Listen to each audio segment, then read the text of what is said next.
Hey everyone, it's Alan Schimmel. You're watching TechStrong TV. Today's Tuesday, May 12th, episode 32 of TechStrong TV. You know what? All 31 previous episodes are available on TechStrong.tv, I think, as well as Digital Anarchist, if you can get a chance to catch them there. I believe they're also available on our OTT channels on Apple TV, Roku, Amazon Fire, that's on the DevOps.com app on those platforms, as well as the DevOps.com app for Android and iOS, as well as iPad.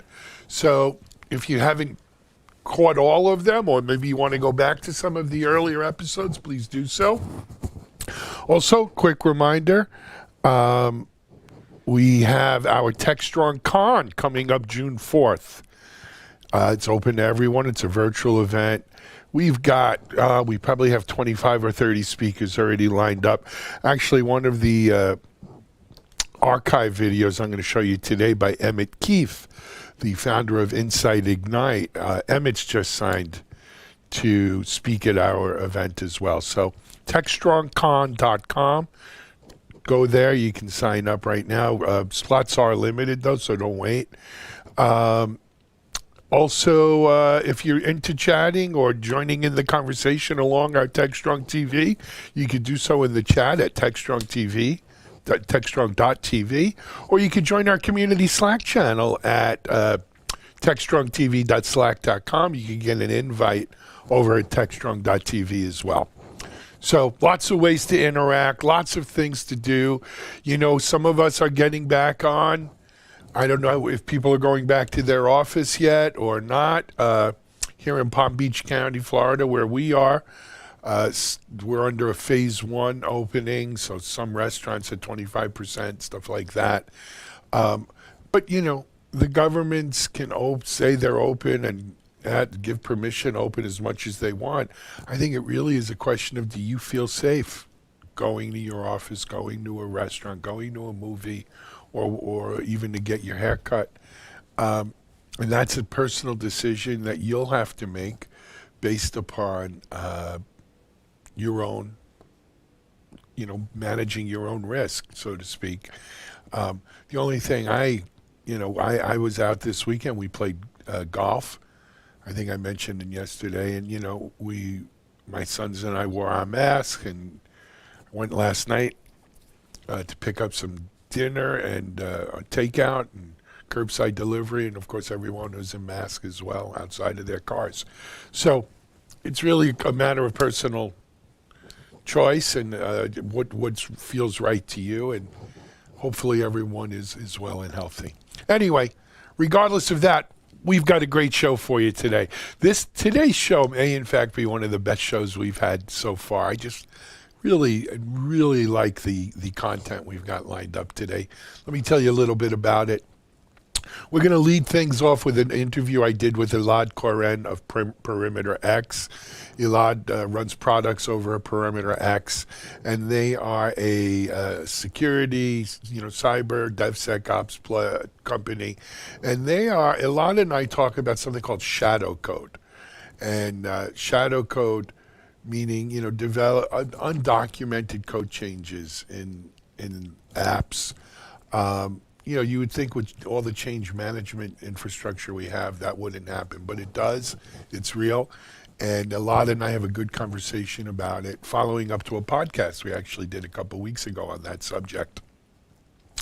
After Elad, I'm happy to have Jitin Agarwal of EPAM. EPAM is a large consulting company, digital transformation, cloud, migration, etc. And Jitin's going to tell us a little bit about what EPAM has been doing and how this whole COVID situation is affecting the consulting industry. Then, as I mentioned, we are going to go back to the archives. We're going to go back to our Predict 2020 event, which happened just at the end of January, where we're going to have Emmett Keefe III of Insight Ignite talk to us about how to accelerate the pace of digital change. And, I don't think Emmett quite envisioned a pandemic, but I think a lot of what he tells us in that is true today. Next up, it's Tuesday, and that means it's John Willis Day. John has his cohort, compadre from Red Hat, Jabe Bloom. And if you don't know Jabe, there's 4 people on John's team there. There's Andrew Clay Schaefer, Kevin Bear, John, and Jabe Bloom. The other 3, John, Kevin, and Andrew, are very, very well known in the internet space. Jabe may be the smartest of the 4 of them, though, and just a rock star. Jabe Bloom is a rock star. And John and Jabe, we're going to talk today some design patterns and platforms in IT, and a new pattern that Jabe is enunciating or doing the preliminary work on around 3 economies. So that's a really great conversation. Don't miss it. Before John, actually, I'll probably do the news. Then we'll head things over to Charlene O'Hanlon, who has another pretty well-known guy, Ben Singelman, CEO of Lightstep. Of course, Ben was instrumental on the Google microservices team prior to founding Lightstep. We'll have Mitchell at the Analyst Corner with his commentary.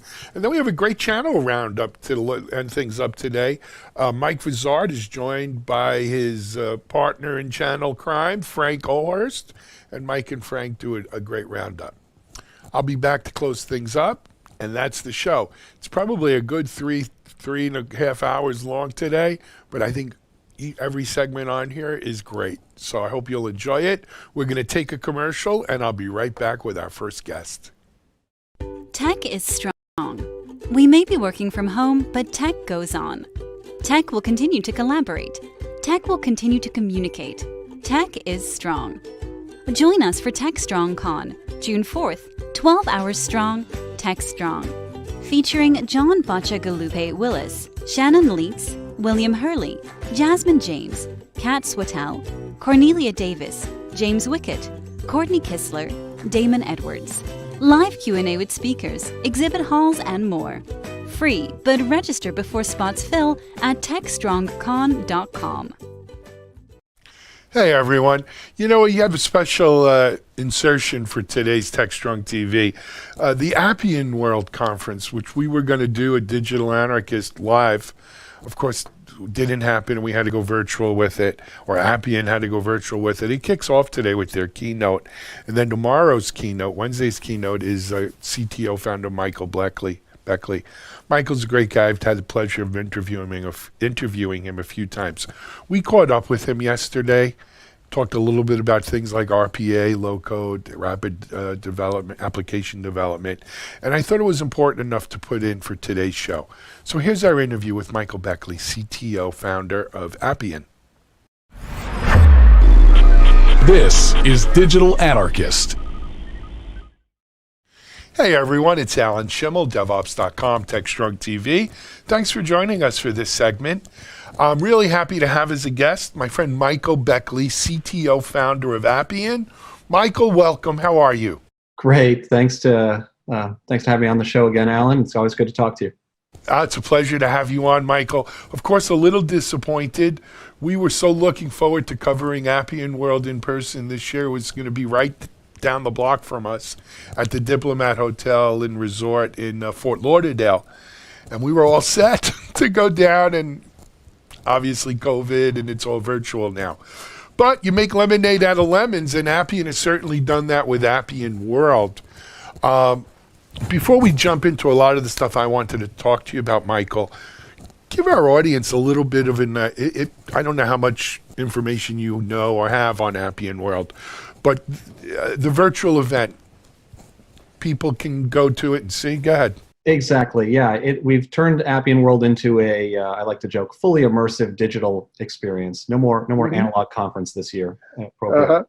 So 2 days of content. Tomorrow, Tuesday is the real kickoff, and then Wednesday you get to stick around for my keynote. And we've got partners, sponsors lined up with hands-on sessions and discussions with clients on how they're using low-code automation in the field, how they've responded to COVID, how they have made innovative strides in shortening their supply chains, and showing basically the importance in this climate of having an agile platform for rapid change. And so a lot of new content from the latest features in Appian, of course, and bringing together full stack automation, artificial intelligence, robotic process automation, together with our strength in human workflow. Fantastic.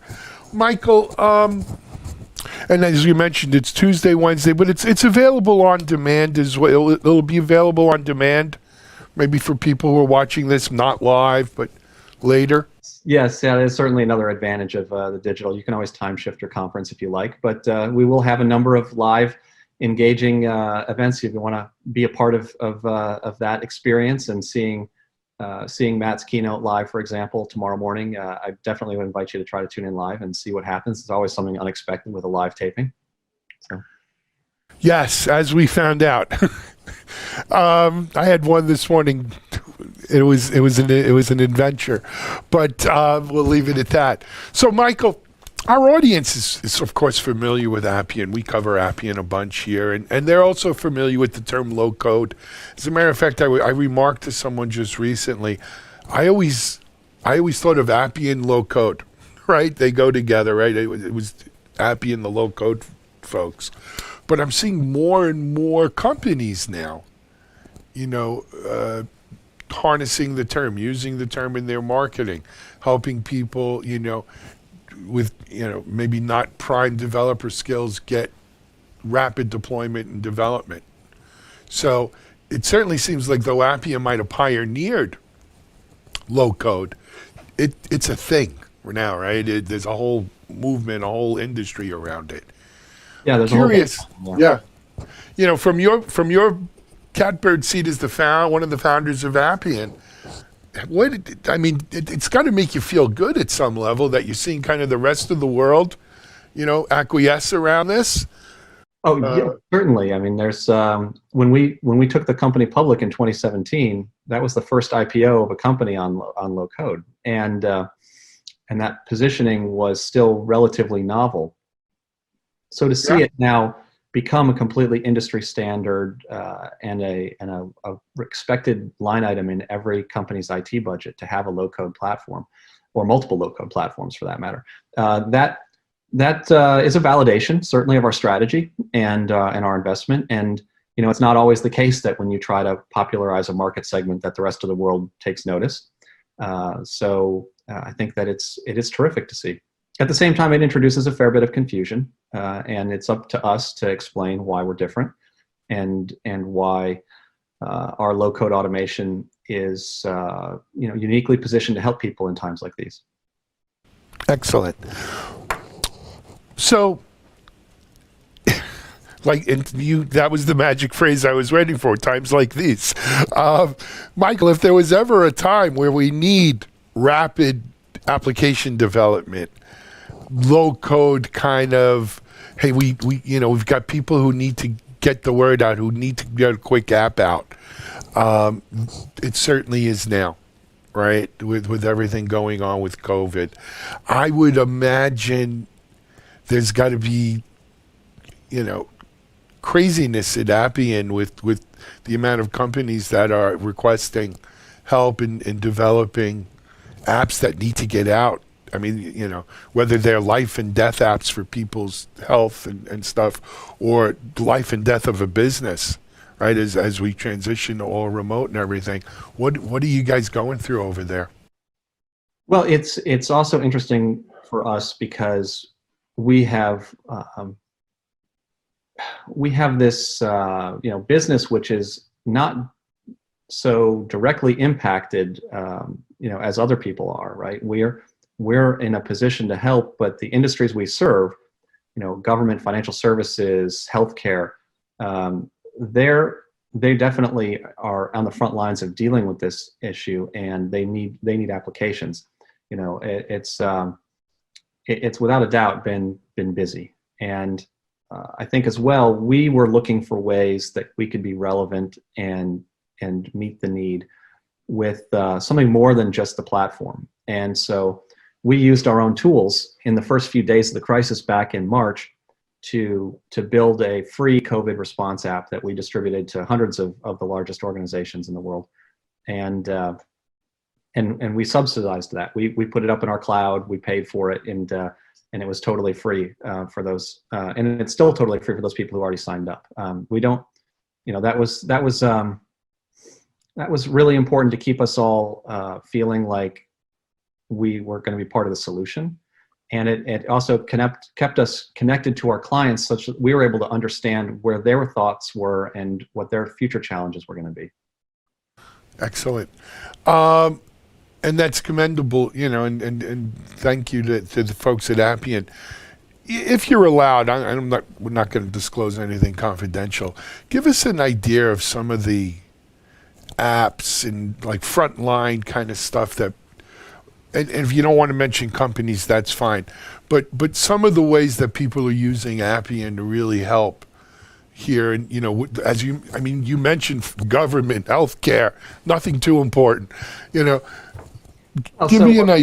us an idea.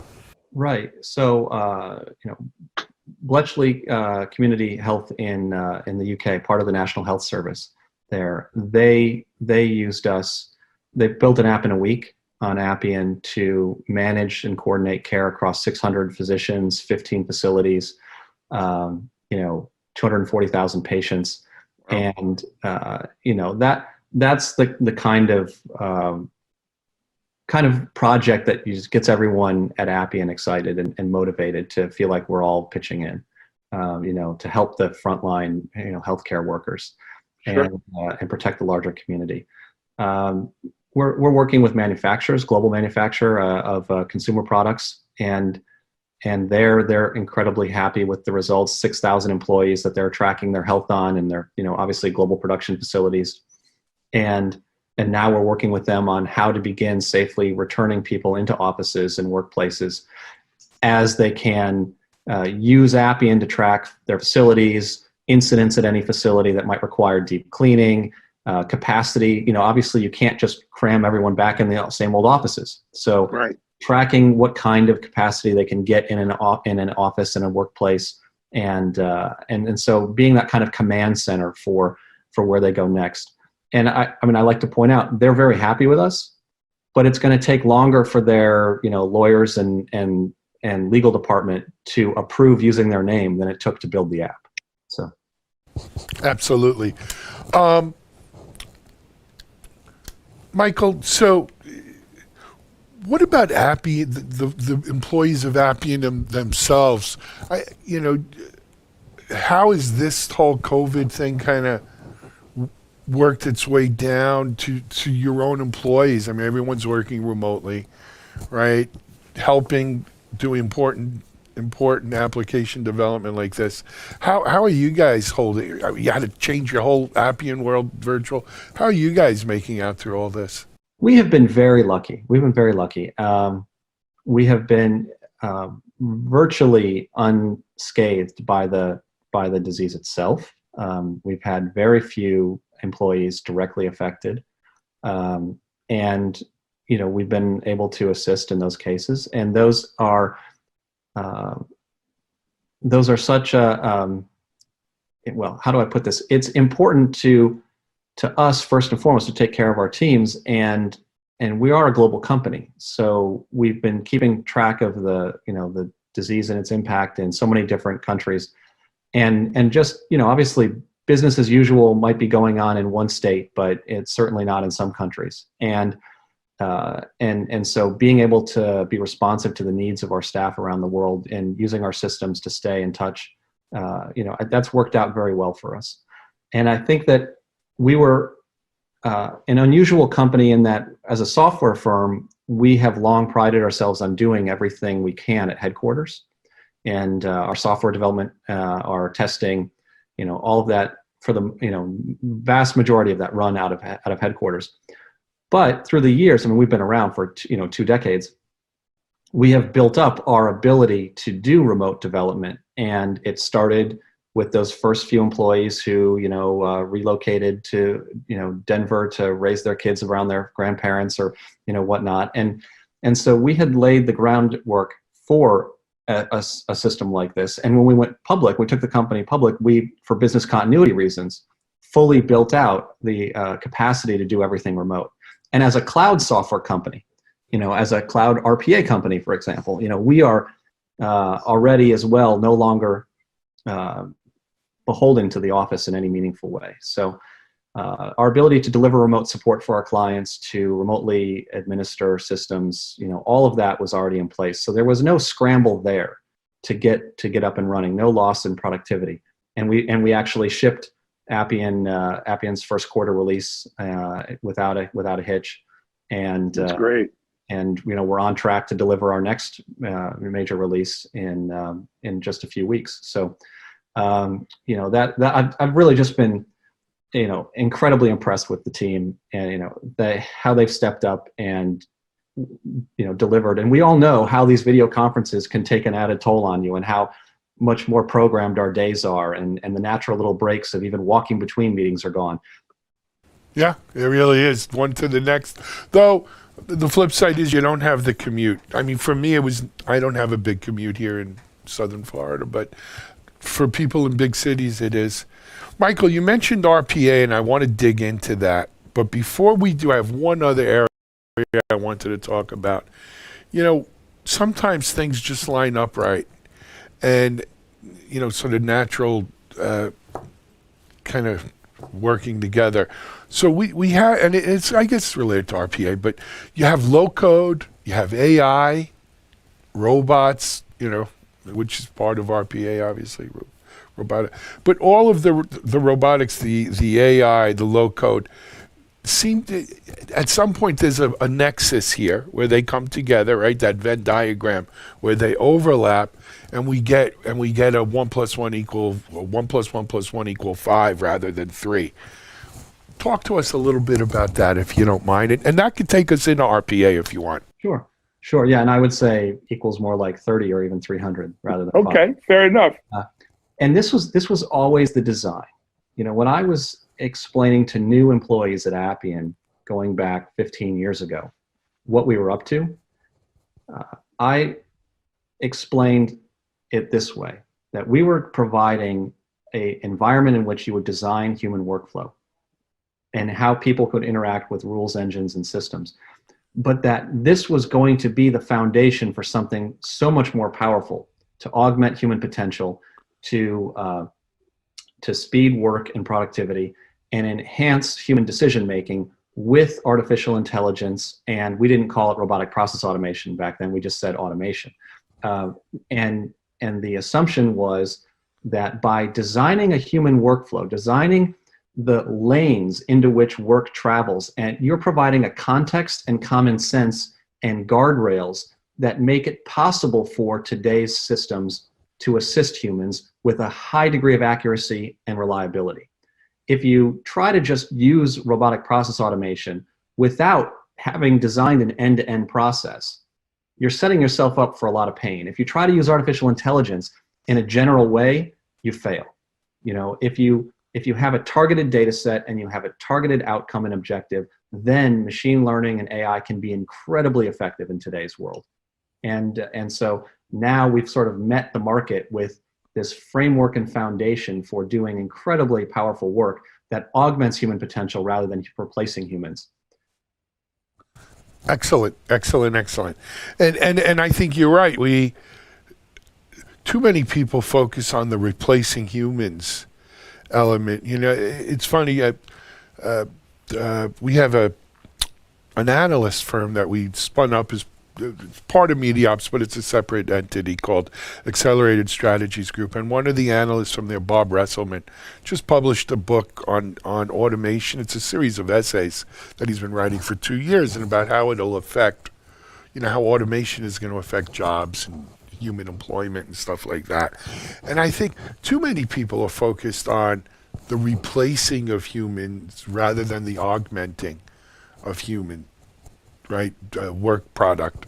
Our systems are getting so much more distributed than ever, and that's not going to change.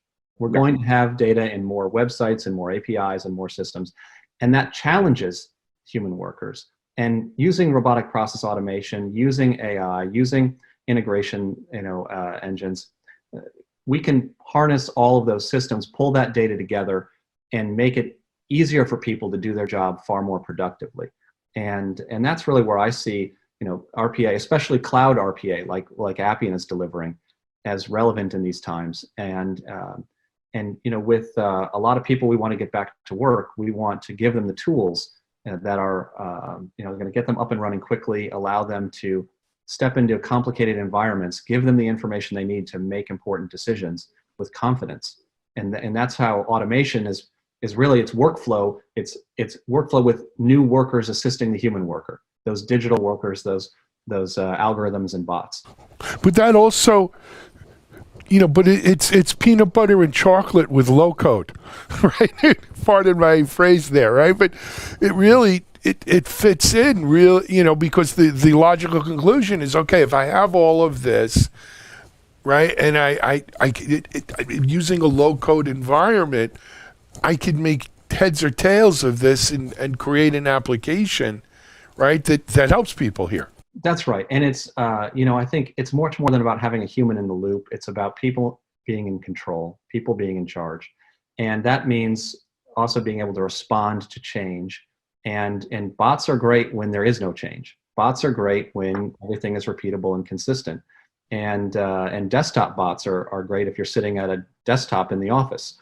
But you need agility to respond with human decision making and human agility, and that's what we're trying to accomplish here. And if you have something completely new like COVID, well, there's no template for that. You have to have that ability in a low code environment to compose something new that takes advantage of the building blocks that you have in place, but will give you something absolutely new, something unique and tailored to the crisis at hand. And that's exactly where we are with it. Michael, we're about out of time, actually a little over time. But one last just little area, if you don't mind. We're going to get through this, right? But I don't think there's any going back. People don't go backwards. Time marches forward, right? What do you think, as a result of everything now we've been through in the last 2-3 months and what we're going to be through in this shorter period of time, going into the future, this is an accelerator for what was only going to be anyway? Does this take us off in sort of a different timeline, if you will? Another reality? What do you think sticks from this? Well, what I hope to see stick is that people recognize that the days of large-scale data processing requiring large teams of people working on traditional code are gone. We don't have the time anymore. When something important happens at scale, we need to have new tools that can keep up. And I think that you can also see that we need a complete solution framework. You can't assume going in that one automation technique is going to be the solution. Take a look at what happened with the Small Business Administration when they banned using RPA to submit applications for the Paycheck Protection Program. And Appian customers could choose between API integration, human workflow, and using RPA still to integrate with their own internal systems and route around any broken bot that may have been interacting with SBA. But if your only answer is one type of automation, then you're not resilient. You're not in designing for resilience and crisis management. So I think that's another lesson that's been learned out of this. I think that's really affected people's way of thinking. It's not clear what will come next, but it is clear that as a society, we're certainly going to be much better prepared. I hope so. I hope to see you at a future in-person Appian World, maybe down here in South Florida again. I know you guys usually go from the East Coast to the West Coast year in, year out, so hope we didn't lose our turn. But anyway, Michael, stay safe and well during all this. All right. You as well, Alan. Thank you. Thank you. Michael Beckley, CTO founder at Appian World, here on DevOps.com and TechStrong TV. This is Alan Schimmel. We'll be right back.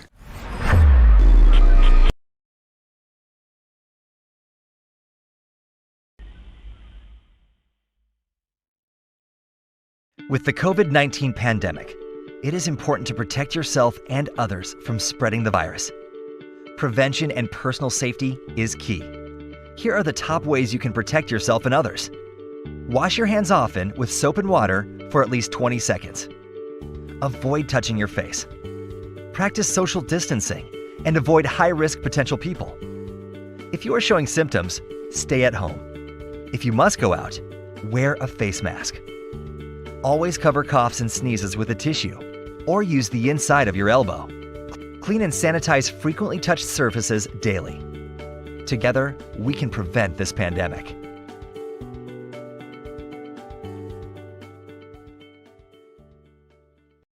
Okay, everyone, right here back in the studio, and we're going to jump right to our first segment today. As I mentioned, my guest on this one is Elad Koren, who's the VP Product at Perimeter X, and Elad and I have a great conversation on shadow code. He'll explain to you what it is, and I think you'll enjoy it. Here we go. This is Digital Anarchist. Hey everyone, thanks for joining us. It's Alan Schimmel, and we're back here on TechStrong TV. My guest for this segment is Elad Koren from Perimeter X. He's VP of Product there. Elad, welcome. Welcome back. We just did a podcast a couple weeks ago. Yeah, thank you. Happy to be here again. Absolutely. So let me first of all say, for anyone interested, Elad and I did do a really nice podcast on Perimeter X and Shadow Code, and it's available on iTunes and Spotify and Stitcher and SoundCloud and all the usual suspects. It's also available on our Security Boulevard DevOps.com sites with the transcript of our conversation, as well as the streaming media, so you can check that out. But for a lot for people who don't want to do that, right? They're lazy or whatever. But they don't know Perimeter X. Give them a quick background. Yeah, sure. So Perimeter X has been around for about 5 years. These 5 years, we've been helping digital businesses address the challenges that they have online. It started with the bot mitigation solution that we've had, the Bot Defender, and just recently, about a year ago, we launched our newly developed product, the Code Defender. The Code Defender, you mentioned shadow code, is trying to address the client-side vulnerabilities where each and every one of the developers in the company can just add code. This is the shadow code, kind of like the shadow IT issue that we had about a decade ago. And this code can definitely introduce vulnerabilities and issues and the repositories that are long forgotten by who originally developed them. And this is the shadow code that we intend to protect the company from. And in general, if you take the solutions that we've had along the years and the solutions that we intend to develop through the years, digital businesses face tons of challenges. And I'm sure you are well aware. These challenges interrupt them with their business. They want to go and do business and open their digital gates for buyers. However, bots are coming in, fraudsters are coming in, their competitors are coming in trying to scrape the prices that they have. The underground is trying to skim accounts from their checkout pages. All of this interrupts them with where they want to go. And this is where we come in. We can and help them solve these problems. Excellent. Good. And Perimeter X is perimeterx.com? Perimeterx.com, correct? Yes. Yep. Good. All right, let's jump in a little bit with the shadow code discussion. So, if people are familiar with the term shadow IT, it's a very easy jump to what shadow code is, right? It's sort of undocumented or unknown code changes that were made to applications or that maybe live in the cloud. They could be private cloud, public cloud, whatever, public facing or even internal applications. So after our last conversation, I had a chance to think about it a little bit. Now, in my day, and I'm not that old, but one of the big struggles was what we call change management, right? The struggle to get developers to notate and document, right, changes was constant. And you had all of these ITIL, ITIL and ITSM, all of these frameworks that was so big in like the early 2000s and mid, 2010, 2008, where change management became a religion unto itself, right? And they worshipped at the idols of idol, right? And it became a monster. It became such a process-driven, frankly, pain in the ass, right? That people just didn't want to do it, right? To put a change order through, to change a little piece of code, it was more than it was worth. And is that what's driving, or one of the drivers you think in shadow code, or do you think it's just the ease of, with the technology we have today, it's really easy to just make a change? So you're touching on a great point. I think it's a combination of a few things. First, you have a lot of millennials out there. Millennials, they don't like to wait, okay? They don't like the effort of trying to build everything from scratch. They build something upon somebody else's work. And hey, with the open source projects that we have, we are handing them with the right solutions. And if you go into a, development team today, the first thing that you'll hear when they have a new story that they need to address from the product that asks for something, they're asking, hey, maybe there's a library that we can use out of the box and just do small adjustments.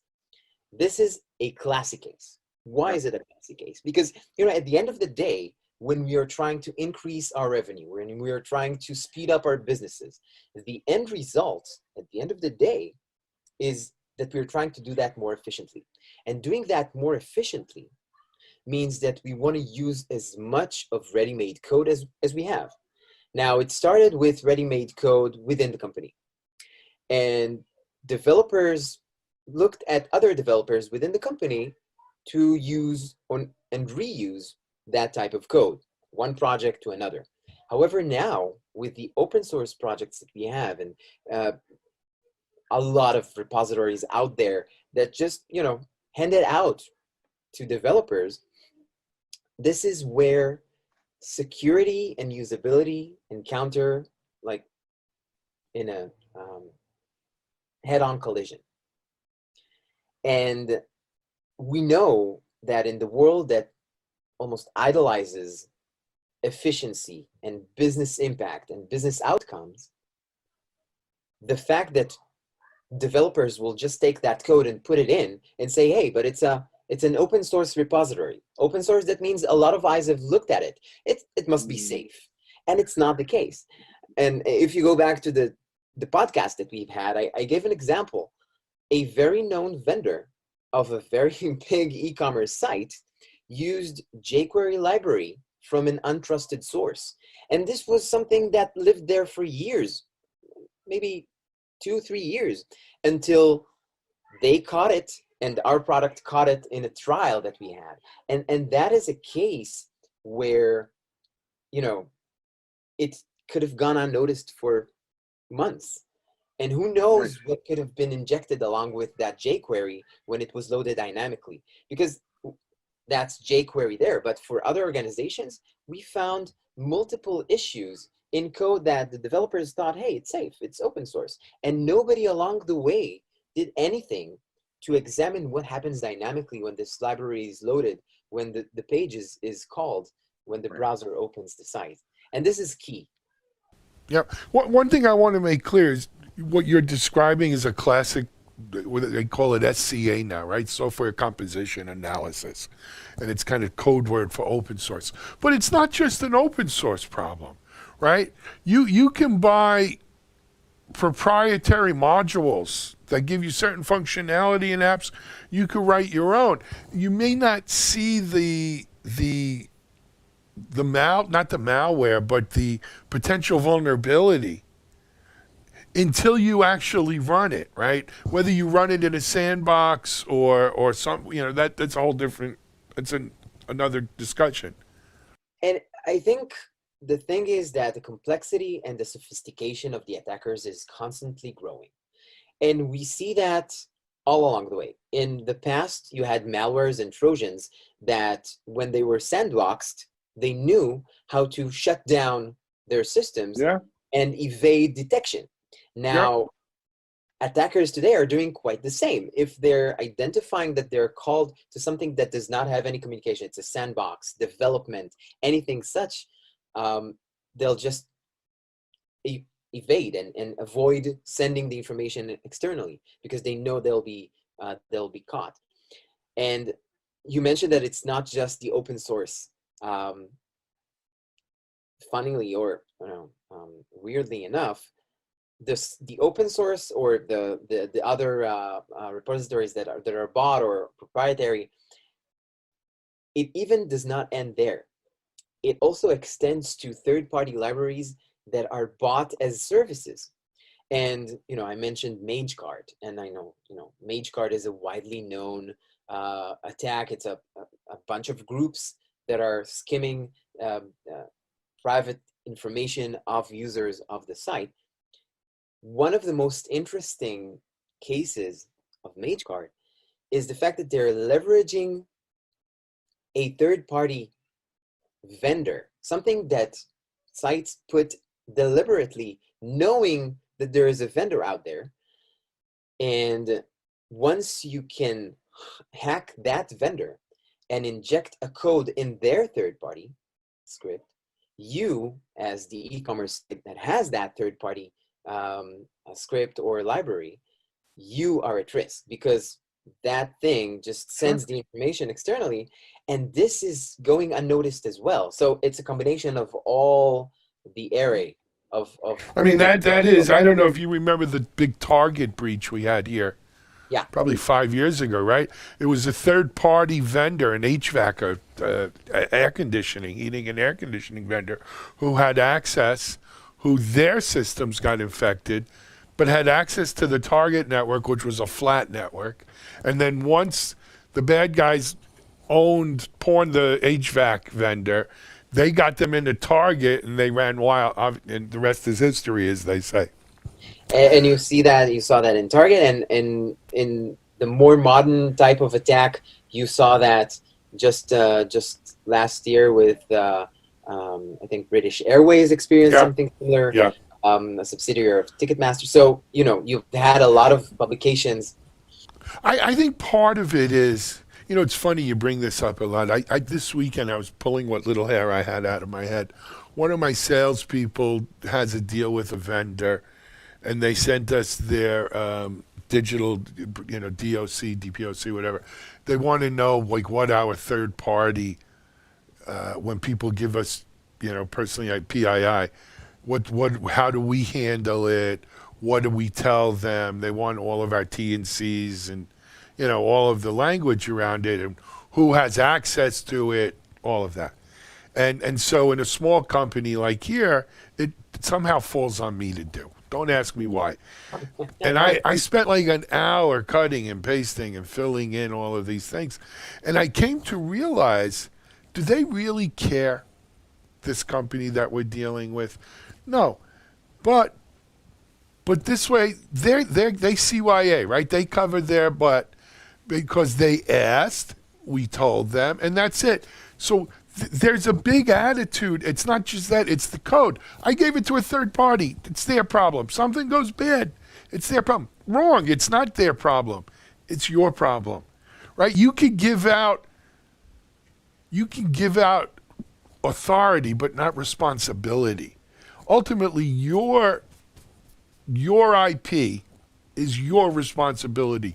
Your customers, integrity of your customers' data, your responsibility. You can't pawn it off to a third party, right? And I think the same thing holds true.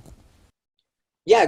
So exactly. I mean, the thing that that you just mentioned, I can definitely relate. Back when I was in Payoneer, this was part of my role. Right. So Yeah, you know how those go. Yeah, and when I started in Perimeter X for about a year and a half until we had a compliance officer, I was the compliance officer, so I'm well aware with, well acquainted with that type of headache, if you don't mind me saying. The thing is that they don't care. It's a liability shift issue. Yeah, however, the liability doesn't really shift. especially with the California Act and the GDPR. Yes, you have the point where you're asking your vendor, are you doing the right actions to protect the data? Are you doing the right SDLC? Are you working according to the right practices, etc.? However, if a set of credentials or credit cards were obtained from your site because of a third-party script, nobody will know that it's the third-party script that was obtained or that was hacked. They will know, and you know, they dealt with you. Exactly. And you know, just chatting a bit of more information, because I was part of the credit card and payment cards industry, I can tell you how it works. When the payment card industry, they have a bunch of chargebacks, or they see a lot of fraud on cards, they do a CPP, common point of purchase type of analysis.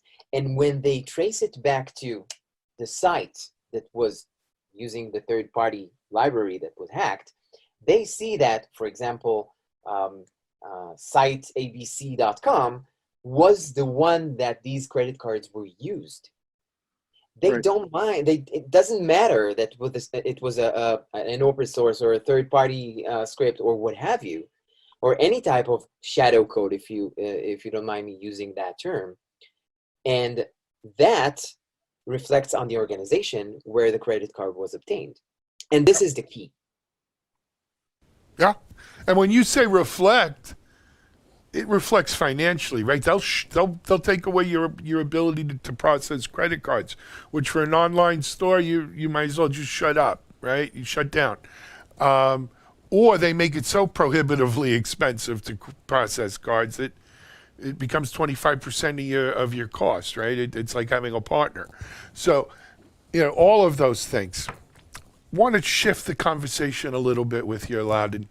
You know, when we talk about the shadow code problem, again, in my mind, there's kind of a carrot and a stick here.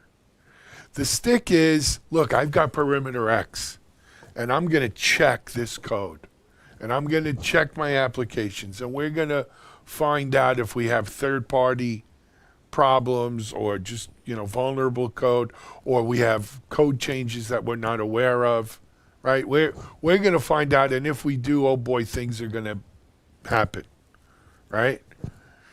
So I think we always need that. The carrot part of it, though, is how do we change the mentality of developers and DevOps and you know, the whole software supply chain to say, hold on, you can't do this, it's bad. You need to follow change procedures. You need to follow good security principles before we start making changes on code, updating even a third party. You know, I'll tell you something. I remember, it's still a secure company I founded. I went to New York 15 years ago. And I met with one of the CIOs for Citibank. At the time it was Citibank, not Citi. And we were talking about Microsoft Patch Tuesdays. I said, how long does it take you to update, you know, a Microsoft Patch Tuesday? He said between 90 and 120 days. So they're always 4 months behind, right? Because Patch Tuesday came once a month. I said, aren't you worried? You know, by the 90, 120 days, there'll be exploits in the wild on these patches that you're not installing. He said, Alan, we have, I forgot what it was, 400, 500,000 nodes, right, whatever, on our system. We're running thousands of internal applications that we built. We cannot roll out a patch until we've tested it on every kind of system we run, on every application we run, to make sure that it doesn't break something else that's even more valuable. And so that was their culture. And that's the way it was. How do we change that, or how do we get some of that into shadow code? So I think what you're describing is something that is either relevant to what was in the past, you know, the 90 to 120 days, right, or in organizations that are still very big with a lot of legacy systems. It makes sense for them. However, and this is where I think the fit between Perimeter X and our cadence of releasing new things and the e-commerce and the web industry, that is where they meet. And the result of that is the fact that, I don't know how you worked back in the days where you with your companies, but today a lot of companies are shifting the QA and security and kind of whole thought of development onto the developers. Right. This type of paradigm shift triggers a thought process for the developers when they start the development. And we see that internally within Perimeter X, but we also see that for our customers. They have to think of the security behind the things that they add. Now, I don't think, kind of like shadow IT, a lot of the people that use their devices, a lot of the people that use the services, they were completely oblivious to the fact that they introduced risks. I think that using a solution like Perimeter X's Code Defender can definitely highlight that. So, for example, if you have a staging environment and you're deploying the Code Defender on your staging environment and naturally on production, and you have our system, the Code Defender, basically once you're running the new code that you've added, the new library, any type of shadow code, you can immediately see what it does. So it triggers the developer the way the developer thinks and what he knows is going to happen when he deploys that to production. You instantly see that this type of code is communicating with an external domain. You quickly see that it pulls the code dynamically from an untrusted source or a trusted source, and that there is no or there are incidents. And this is where, and I think the key, and I mentioned that in the podcast, the key is to blend into the processes of our developers, of our customers' developers. And if you blend into the process, what you eventually get is the fact that you increase the awareness and you hand them with what they need to do that with zero effort on their end. You don't have to configure anything. And this is key. But that's DevSecOps is what you're describing right there, right? And I think the real key to it a lot is that security tool, like a Perimeter X, has to be geared for a developer to use, not necessarily a security pro. It has to be kind of in their flow and what they're used to, working in. But anyway, look, we're way over time. I'm sorry, I blew it. Hey, I want to thank you for coming back a second time and doing this video in addition to the podcast. It's a pleasure having you on. Keep it. We'll check back in a couple of weeks. We'll see what's doing with Perimeter X, how you guys are making out. Great. All right. Thank you very much. All righty. Thank you. Elad Koren, VP Product at Perimeter X here on TechStrong TV. We'll be right back with our next guest.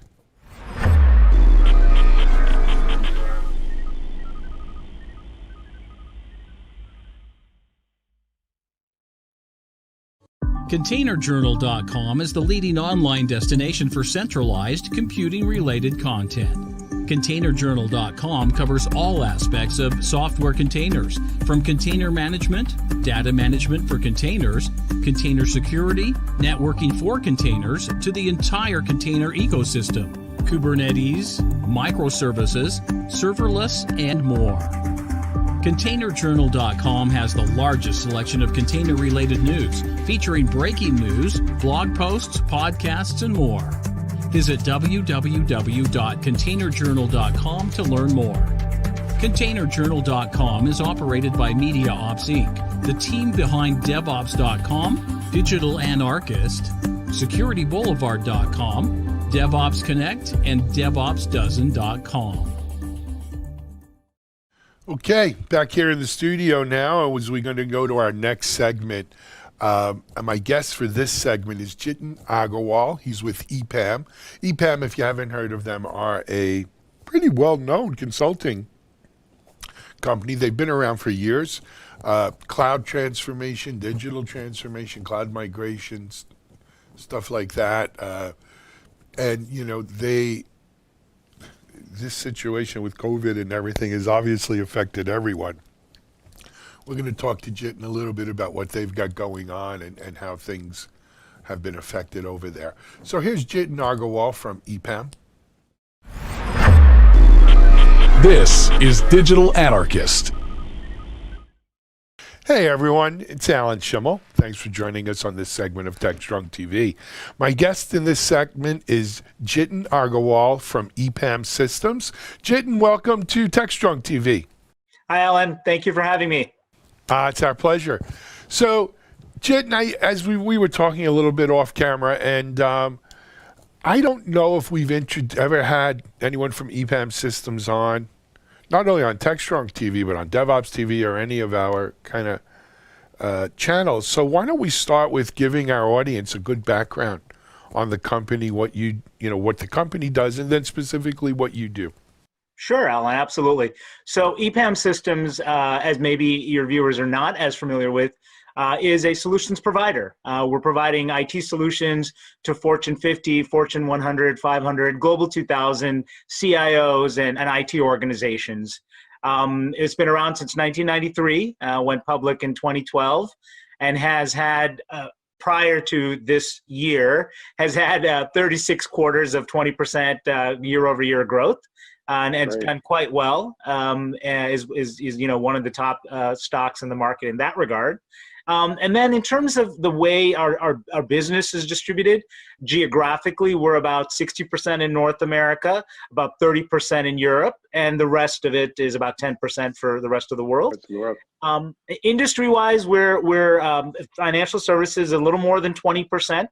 And then we have three verticals: retail and travel, hospitality, software and high tech, and the business information or media, which is about 20%. So those three. And then the last two are life sciences and healthcare, which is a little more than 10. And then the emerging verticals, which is really just an aggregation of lots of different business sectors. Yeah, it's about 10%. And what we help customers with, Alan, real simply, is to look at that life cycle of their IT business, from how do we really kind of dive into the consultative to help them understand what the problems are, and then design the solutions, and then engineer and build those, and then once they're built, operate and optimize them. And our differentiator, what makes us different, is our digital DNA, that engineering DNA that we have. We started as a developer for SAP 28 years ago. Wow. It's where the birth of EPAM happened with ARC back in 1993. So that gives you a little bit of summary of the business and kind of how we operate. Excellent. So, and then your position with EPAM? Oh, right. Sorry. So I run the enterprise products group, as well as some of the additional services that are within EPAM's larger umbrella, like open source, managed services, et cetera, et cetera. Several different components of that services that we offer to the market, as well as the IP that we productize and make available to our customers. Absolutely. It's great. When listening to you describe your clientele, it's not dissimilar to our readers, our viewers, right, who come to our websites and everything. When you take all of North America, including Canada and Mexico, we're probably a little less. We're probably closer to 45, 48% North America, a little bit bigger in Europe, 32, not that much, 32, 33% in Europe.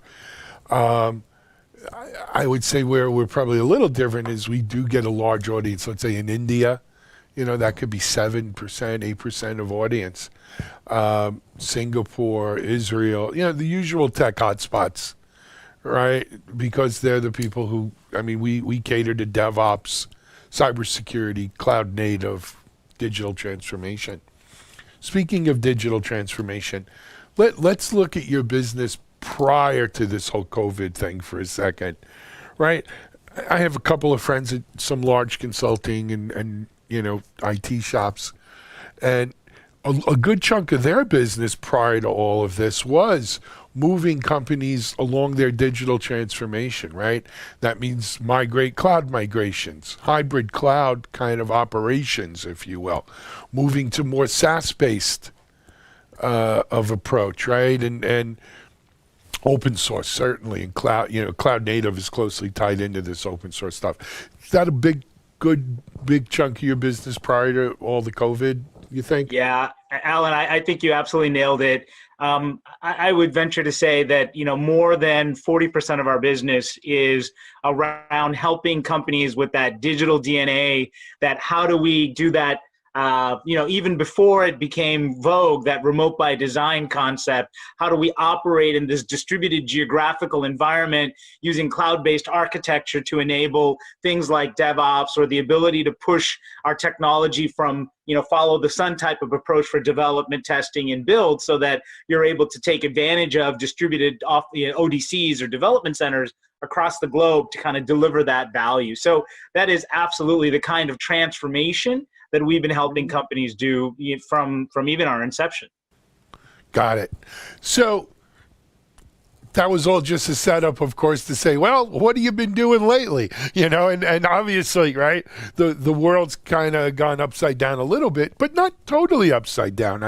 We talk to 4 or 5 companies a day on TechStrong TV.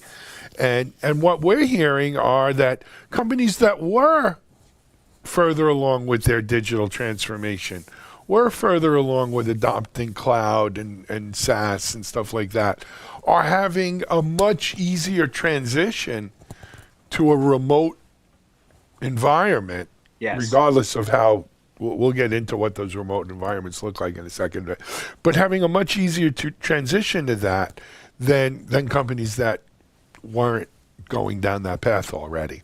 Wondering you guys do big enterprises though, Fortune 50, right? What are you seeing? No, sorry, go ahead, Alan. No, I was going to say, what are you seeing on your end of it? That's absolutely correct. I think what we're seeing is our big CIOs, big organization, IT executives, leadership, they're really, it's like a double-edged sword that they're struggling with right now. On one side, it's the how do I ensure my organization survives? How do I have that remote access? How do I have all of the ability to operate and run my business in this C19 era successfully, end to end, right?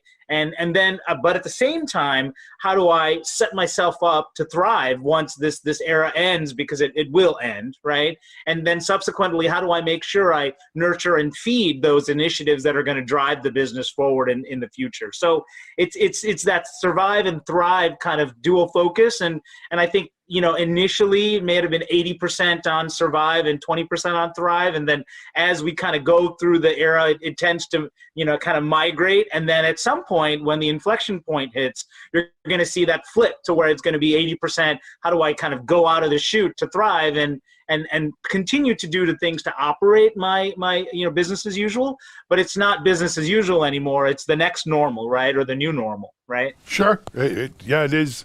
And I think we still, we could guess about what that new normal is going to be like 3 months from now, 6 months from now. But what I do know is that we're not going to go back to February 1st, right? It'll be different. So the other thing is, look, where a good chunk of our audience, 60%, 62%, tend to be practitioners, 38% managers, executives.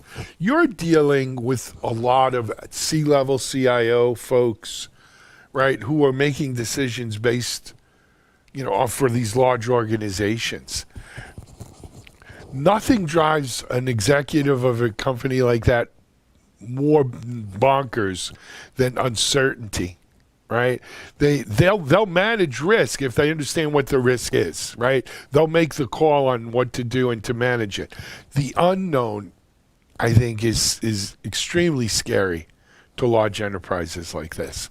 And to a large degree, with what we've been through in the last 5-6 weeks, I think it's been 5-6 weeks, there's a lot of unknowns out there. Yeah. Right. So, Jiten, what are you hearing from the CIOs that you guys deal with, from the executives?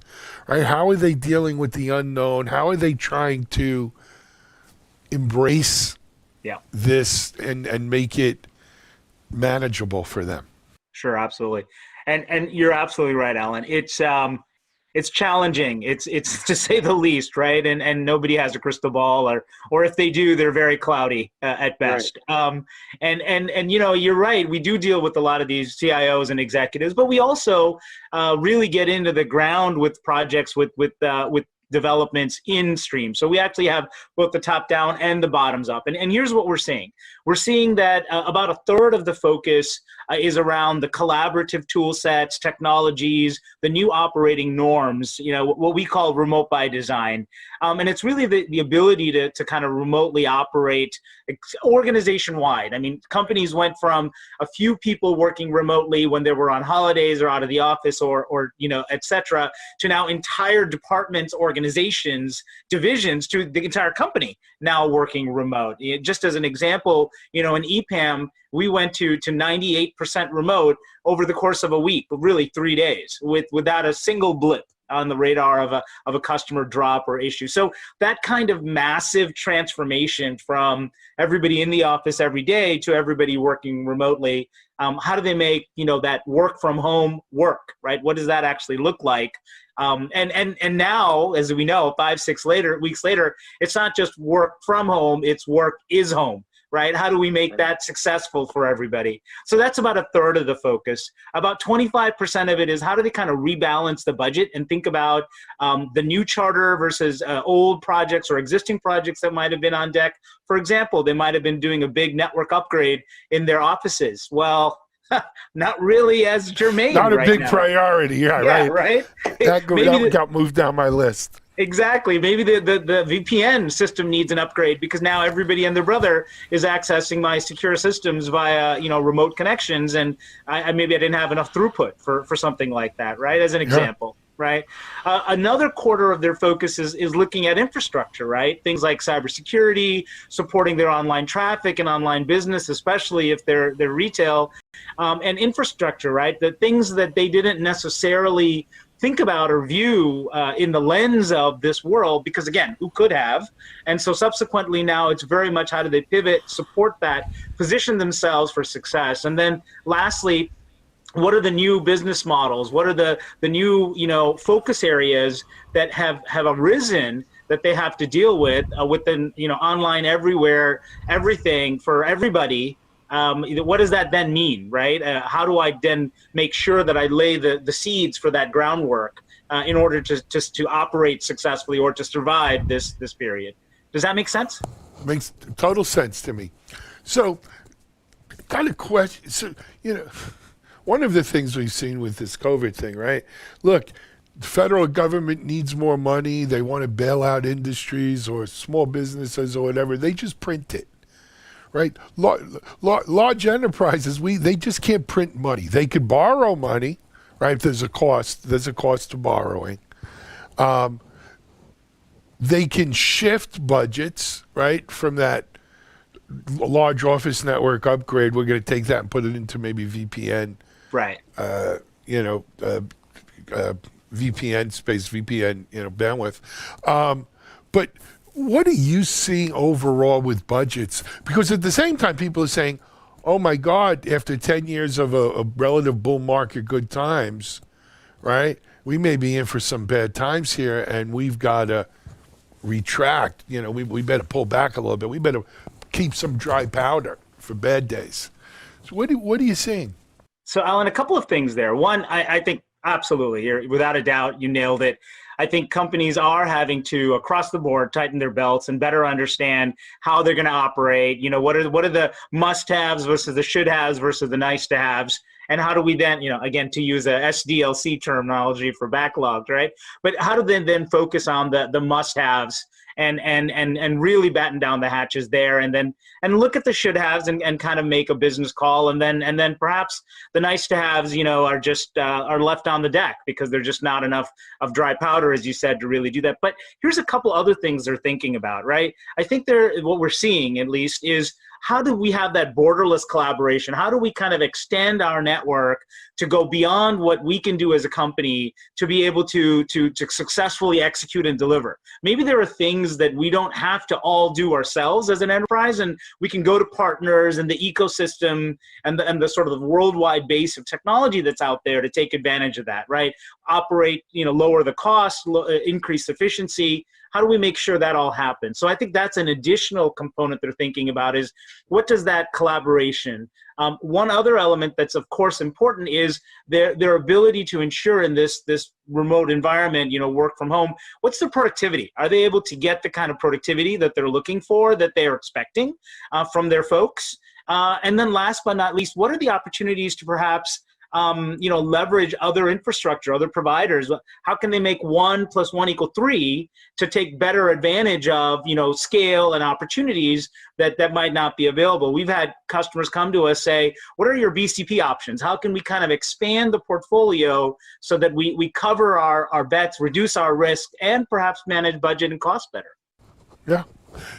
I think one of the other things, though, Jaden, is, for a long time, it was good times, right? And look, I've been in IT for a long time. I saw the dot-com bubble come up and bust, and then the Web 2.0 and the recession and all this stuff. What we've seen over the last 10 years is no one said, I want to be fat, right? I want to have excess capacity. I want to have extra people. Everyone was trying to run lean. In some ways, that whole lean inventory and just-in-time manufacturing has come back to bite. Yes. Some of us, because those are all dependent on a steady supply chain. Right. Now we find ourselves saying, okay, we got to tighten the budget. But is there enough fat without cutting into the bone? There's going to be babies thrown out with the bathwater here. Right. I imagine you guys are seeing that with Engage. I've spoken to friends who are in the consulting, and there's projects that are getting kind of put on hiatus or postponed indefinitely, or some just postponed a quarter or two, but could wind up being indefinitely. What are the kinds of you mentioned? Upgrading the office land. What other kinds of projects you think are sort of being de-emphasized right now? So, Alan, you're right. I think there is the effort to refocus the energy, the lens on what does it mean to operate in this new remote world, remote by design model.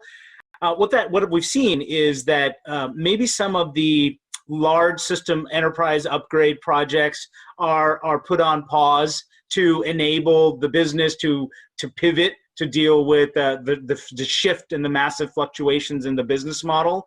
And so we've seen some of those perhaps be paused for a quarter or two because it's able to operate. It's some of the enhancements that were needed or wanted in order to address market needs, which have now completely changed. And so what we're seeing is a refocus on the new needs of the market as a result of the shift in the business atmosphere, and a pause in some of the more more large, all-encompassing kind of shift or lift or changes that were being perhaps put in place. Now, as you mentioned earlier, Alan, those companies that were perhaps ahead of the curve with the adoption of that cloud computing model and the ability to kind of the hyper agile type development, they perhaps have a little bit of a leg up because they've digested those big projects and they're now executing and delivering on them. Whereas others that might be somewhere midstream or maybe just investigating them might now put a pause in some of those projects. So that's kind of what we're seeing is a shift or a pivot to that which will enable the success in operations now over the next 3-6 months are getting a lift in business priority and funding and resources. And those that perhaps are not looking at that time window could then be deprioritized down, assuming they weren't impacting that. Does that make sense? Makes total sense. Makes 100% sense. We're almost out of time, Jit, and there's one other area I wanted to cover with you. And I'll be honest, I haven't had the nerve to ask my friends in the consulting businesses this question yet. Okay. So everyone's working remotely. Generally, companies like yours, in addition to providing products, which is kind of your neck of the woods, they provide consultative people, right? People who are on-prem, who are usually there for, they could be there 30 days to 3 years, right? Those kinds Absolutely. of engagements. Or How more. does, right, and then sometimes they become permanent. How does that work in a total remote, right? So I called you up, I said, we've got this project and I need some help with. How do you, forget your customers, how does EPAM do that in a total remote? Right. It's got to be hard. Right. Maybe it's not. Right. Well, I really appreciate you asking that question, Alan, because it actually plays to our strength and our strong suit. So EPAM, since 2000 has really been developing a platform, which is part of the portfolio and what's part of my business, that enables us to operate remotely with 3 or 4 critical factors built in, right? First of all, we have that security and scalability to ensure our customers that which they entrust us with is therefore valid trust, right? We have that secure and reliable environment.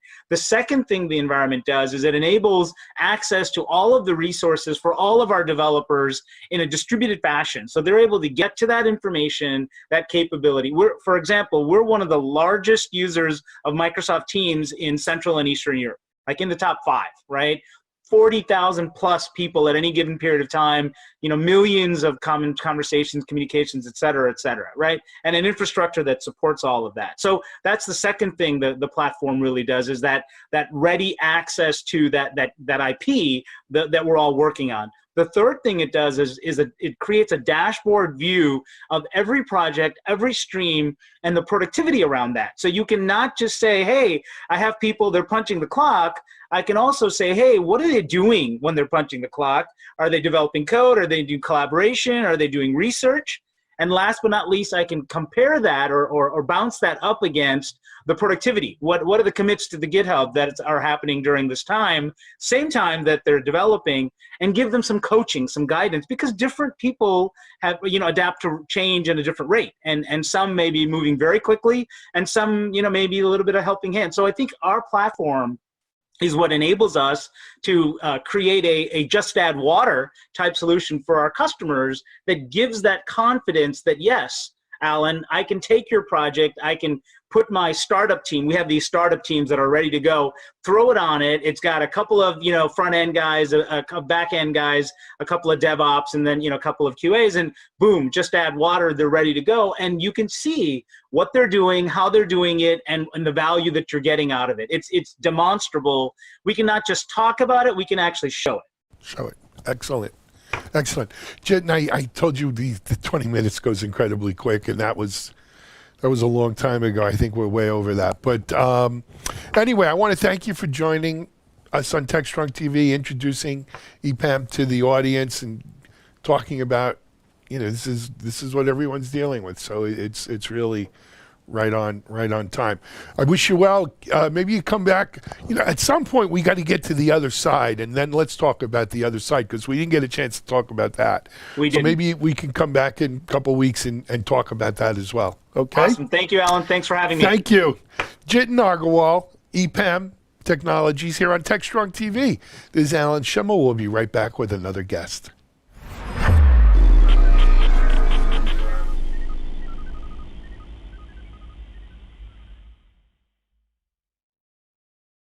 SecurityBoulevard.com is the leading resource for news, analysis, and education on challenges facing the cybersecurity industry.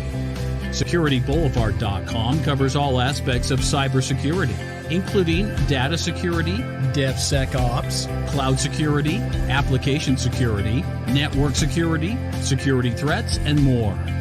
SecurityBoulevard.com has the largest selection of security content, featuring breaking news, blog posts, podcasts, and more.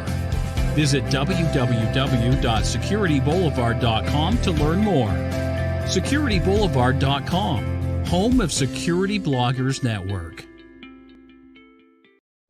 For our next segment, we're going, back into the archives for something old, not too old. Predict 2020, the end of January. My good friend Emmett Keefe. Emmett Keefe is a principal at Insight Partners, one of the largest PE VC players in our space.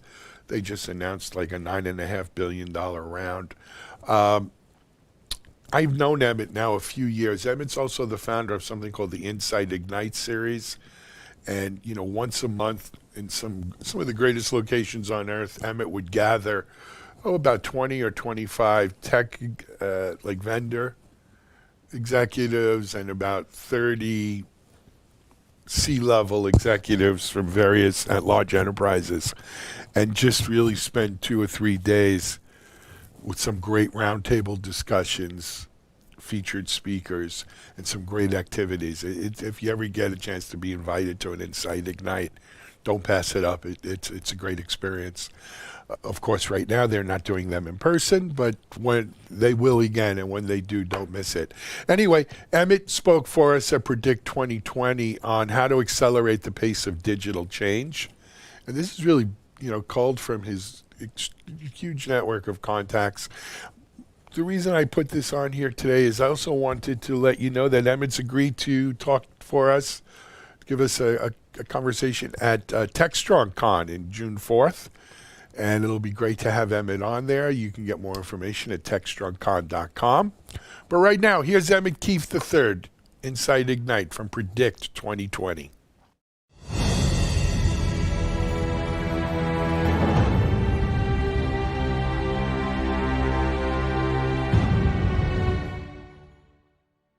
Hi, my name is Emmett B. Keefe III, and I'm the founder of Insight Ignite and an operating partner at the private equity firm Insight Partners. And I've got a keynote here with 2 parts. I'm calling it the State of Digital Change. We spent an incredible amount of time on the road last year meeting with more than 200 global companies, and we learned a lot about what they're doing from a digital business change standpoint. And I also am going to share over the last couple of years what we've invested in from a technology standpoint, and really what's on the mind of the market when it comes to technology. So with that, I want to show a quick video. This shows you what we were up to last year and how we learned so much about what's on the mind of the market.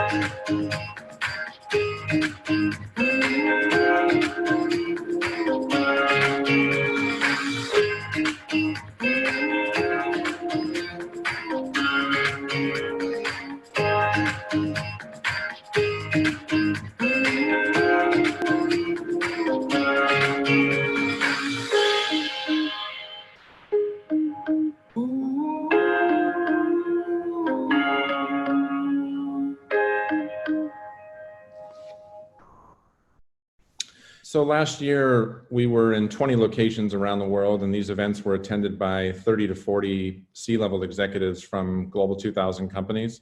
So we just learned an absolute ton about what's on the mind of the market, and I'll talk in a minute about what we learned last year. Before I do that, I just want to share briefly who is Insight Partners. So we're a scale-up investor. We're actually tracking about 200,000 software companies globally, and these are all startups. These are companies that have received Series A money and are working their way towards 10 million in revenue. And our model is that the moment that they unlock and they're positioned to go from 10 to 20 to 40 to 80 and beyond, that's the moment that we want to invest. And that period between 10 million and 100 million is the scale-up zone. And our specialty as a firm is we invest there. We typically find only about 250 companies globally within that pool of 200,000, and then we select the 40 or 50 that we think are the absolute most promising. So that's a bit about Insight. Insight Ignite is a digital acceleration program. So we currently have about 200 of these scale-up investments in our portfolio. And what we do is we partner with Global 2000 companies to understand what their digital strategy is and what the technology drivers are behind that strategy. And then we look to curate insights that will accelerate digital change. So that's what Ignite's all about.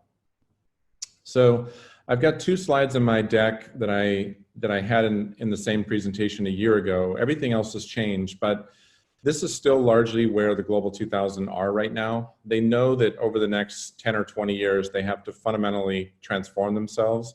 If I'm a traditional automotive maker in Germany, I know I need to look more like Uber and Tesla. If I'm a retailer, I know I need to look more like Amazon. If I'm a hotel provider, I need to look more like Airbnb. So everyone knows, it doesn't matter what the industry is, they know they have to fundamentally disrupt and transform their business. But largely they're kind of strapping into this rocket trying to figure out how are we going to get across this digital chasm. Most of what we're still seeing out there is what I call the theater of digital. So these are the foosball tables, the beer fountains, the torn up jeans, the incubators, et cetera, the bold statements. So a lot of what we're seeing out there now is still this sort of theater. We haven't seen much real disruption yet, but it's coming very soon. One big change last year, we acquired a business called Diligent, which provides a secure platform for board materials and board communication. And I've been spending more and more time in the boardroom, and I would say that digital risk has emerged as a massive topic in the boardroom. It's something they want to talk about, learn about, it's on their mind. And I would say compared to a year ago, the concern in the boardroom is significantly higher than it was at this time last year. There's also continued concern about cybersecurity and even more. And I think what we see happening right now is that digital and cyber are sort of emerging into one digital risk category on the mind of the board director. Most global companies have hired, pick your favorite strategy firm, and paid $10 million, pounds, euros, and they have a digital strategy now. They have all the documentation, the presentations, the materials.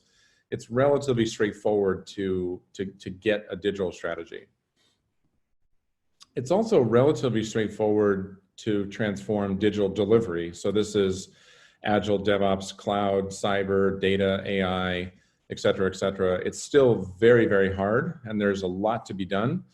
I'll talk later, most organizations they still have a lot of waterfall, and it still takes a lot longer than they would like. But in the grand scheme of things, it's relatively straightforward compared to what I'm going to talk about next.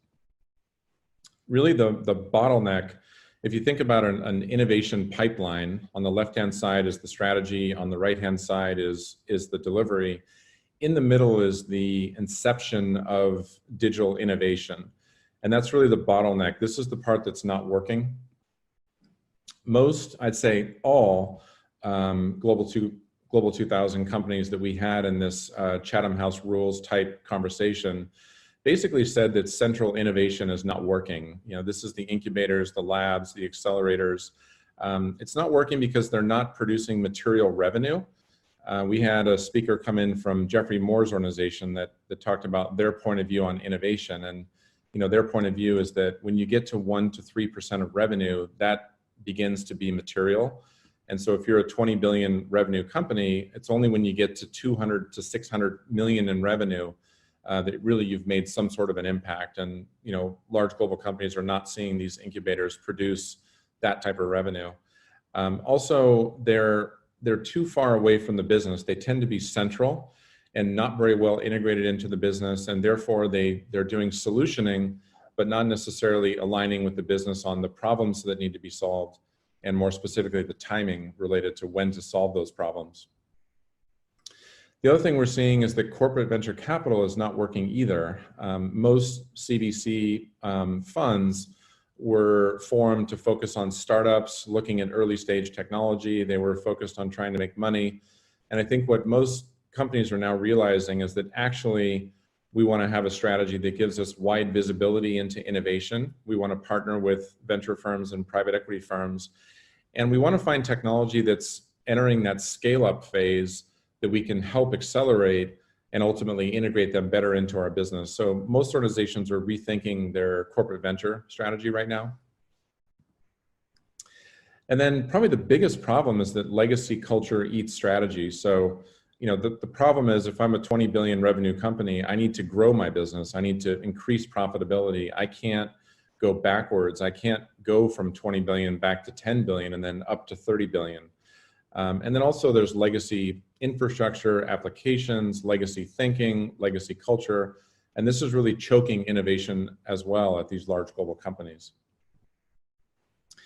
And I have some exciting news to report, and that is that I think the expression digital transformation, the world is ready to retire that expression. I think everyone's realizing even the word digital probably is going to be retired at some point in the not too distant future. Really, this concept needs to be integrated into just how businesses operate, and they need to be in sort of a constant state of change. So it's really not about a one-time transformation. It's about just getting to the point where you can constantly be iterating and evolving and changing and delivering products and services in a much more digital way. We had a really interesting speaker last year from Bionic that talked about helping clients kill project zombies. These are legacy projects that are, 3-year projects, 5-year projects, where maybe you're spending 10 or 20 million a year to do something. And many of these projects are just zombies. I mean, everyone knows that they're not going to succeed. And so we're starting to see organizations making the brave decision to cancel some of these projects and then reallocate that capital towards digital change. So this is really where we are. I mean, we've kind of been through what I call digital innovation 1.0, and everybody is entering into 2.0. And there's a lot of interesting things that are going to be happening next. The first thing, and this is not necessarily this is a controversial point of view that I came to last year, and that is that we're going to see an ultimate shift left, and that's that digital is going to shift out of IT over to the left, and it's going to direct report to the CEO. And I think we're going to see organizations getting way more serious about that digital inception phase, and really drive change. So we're going to see this shift left happening in the coming years.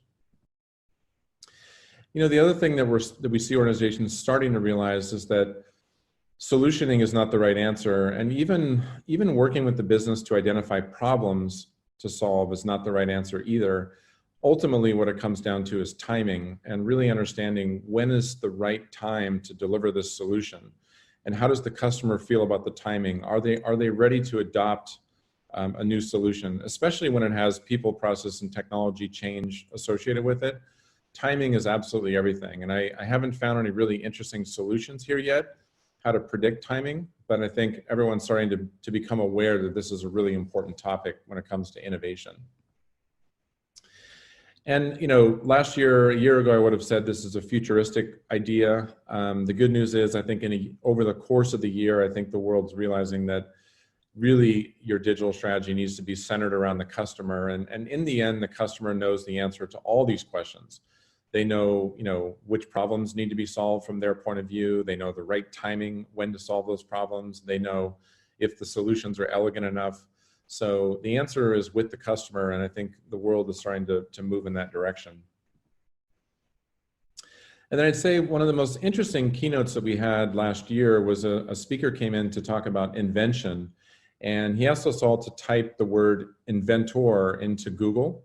And what we found is basically a bunch of black and white images. So, Thomas Edison, Graham Bell, a bunch of people maybe 100 years ago that invented some really important solutions. He was making the point that really it's time to completely reinvent invention. And what he talked about is the fact that inventions happen when you bring data together that comes from different points of view, different parts of the world, sort of orthogonal type data. Ultimately, when those things come together, it'll spark some sort of a new invention. And historically, this was all done manually. He actually showed us that it's possible to leverage AI to actually automate the invention process. That was really, really interesting. And for me, a big takeaway from last year is it may be possible to automate innovation. We also had a speaker come in who talked to us about deploying a company front to back in 30 days. So write the product, create the press release, write the product strategy, create the product spec, create the website, create the mobile app, stand up the HR and finance systems, like everything you need to do to get a startup off the ground. He's automated that in a 30-day process. So it's possible just to get new spin out after spin out after spin out to market to see how they're going to react to it. Having said that, one of the big insights we've had last year is that spinouts are going to be a very, very important tactic for large global companies. We heard from the former CEO of Match.com who talked about Tinder and the fact that Tinder was actually invented inside of Match at an incubator in Texas. And it was being rejected internally, so he made the decision to spin it out. And we all know what happened in the end with Tinder. It was an extraordinary success and ultimately was spun back in and created a tremendous amount of value for Match. We also heard a speaker come in from Adecco who came up with a very innovative way to use AI in the staffing world. They ultimately made a decision to spin that out into a business called Yas. So I think we're starting to see organizations realize that this spin out capability is really important and potentially a life-saving strategy. The other thing we saw last year, and this is very, very early days, but I think large global companies are realizing that they need to bring entrepreneurs in-house, almost develop an entrepreneur in residence program, much like VCs do in the Silicon Valley, and let those entrepreneurs take a look around, let them look at the data, let them meet the customers, let them go visit the retail stores, let them look at all the assets that are inside the organization, and then ultimately decide what they want to spin out. I have a friend that did this inside of a Spanish bank, and they told him, you know, come in here, take a look around. We'll provide your Series A. We'll help you develop the platform. We'll be your first customer. And ultimately, he spun it out and got Series A funding, and now is off on his way. I have this picture of David Bowie here just because we had his ex-manager speak at one of our events, and he shared a story about the minute that the internet was invented and the minute that all this digital technology was possible, he saw the disruption of the music industry and was one of the first musicians to really embrace it. So we need to get these creative, out-of-the-box thinkers inside of these large global companies. And then, you know, the other thing that we're seeing a lot of momentum around is open innovation. I actually just met today with an organization. It's called, I won't say who it is, it's XYZX, that's developed a very, very sophisticated open innovation strategy. Almost this concept of a B2B exchange, I think we're going to see it come back. And large global companies are realizing they really have to partner with many different types of organizations, universities, private equity firms, venture firms, even their competitors, and ultimately come up with this innovation in a collaborative way. And then, you know, we also had some speakers last year that talked about the power of becoming a platform. This is the Uber napkin on the right, and you know, large global companies are starting to think about how do I create a platform? How do I become a platform? Early days, but lots to be done in the future here. And then the other thing we heard last year is that just IT agility is really not enough. So being able to deliver software in an agile way. If the business hasn't gone through a transformation to be agile at the core, then really it's hard to innovate. So this emergence of the idea of business agility is happening. I think it's going to be extremely challenging for large global companies to get there. I actually attended a Formula One race this past year and was kind of studying very carefully how fast these Formula One teams operate. And even many of our businesses that are young companies that have 200 to 500 employees operate at a slower pace than Formula One teams from a business agility standpoint. So big challenge for large global companies, and they're realizing they need to start heading in that direction. And then, you know, the other thing, we had a speaker come in who's an expert in neuroscience that talked to us about creating a culture of change. And this is really a way to come at that legacy culture challenge, but organizations are realizing they have to build change into their DNA. Early days, and we're looking for lots of speakers that can help us understand more about this, but it's the beginning of what's going to move, you know, more innovation into the future. And then this is a really interesting one. We had a couple speakers come in that are leading massive change projects, and they've actually been analyzing their own willingness to change, their own ability to change on a personal level. And we had one speaker that was sharing with us that if, you know, he almost put himself through a personal change readiness exercise. And if he didn't feel like he was evolving and changing enough as a person, that he wasn't the right leader to actually lead that organization through change. So I think we'll hear more about this in the future where just change readiness becomes front and center. And this is just a little piece of good news that I think we all came to last year, and we actually heard from several board members that sustainability is now emerging as a risk in the boardroom that's at the same level as digital risk. And obviously in some industries more than others, but probably in most industries, sustainability is going to present a massive business risk, which may actually help us in the future to accelerate change on this topic as well.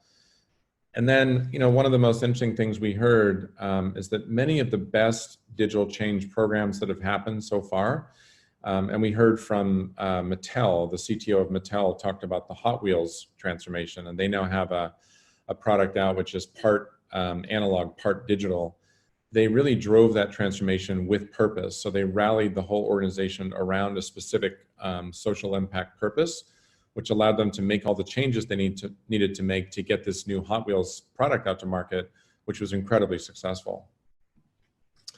And then in summary, and this is, again, maybe a bit of a controversial point of view, a year ago, I would have said that what we need is sponsorship in the boardroom, and that the board really has to sponsor all these topics top down, and all this digital change has to be sponsored top down. Really where I landed after last year and all these conversations is that in the end, it's about the CEO. And I think what we're going to see in the future is the rise of the digital native CEO. What we saw at Nike was very interesting last year with a former CEO of eBay, chairman of PayPal, CEO of SuccessFactors, becoming CEO of Nike. This is a hybrid leader who understands how to lead, manage, is an incredible leader from a traditional standpoint, but also has the digital native point of view to be this next generation digital native leader. So I think as we go into the future, we'll see more and more Global 2000 organizations making this change in order to have a better chance to get across that digital chasm.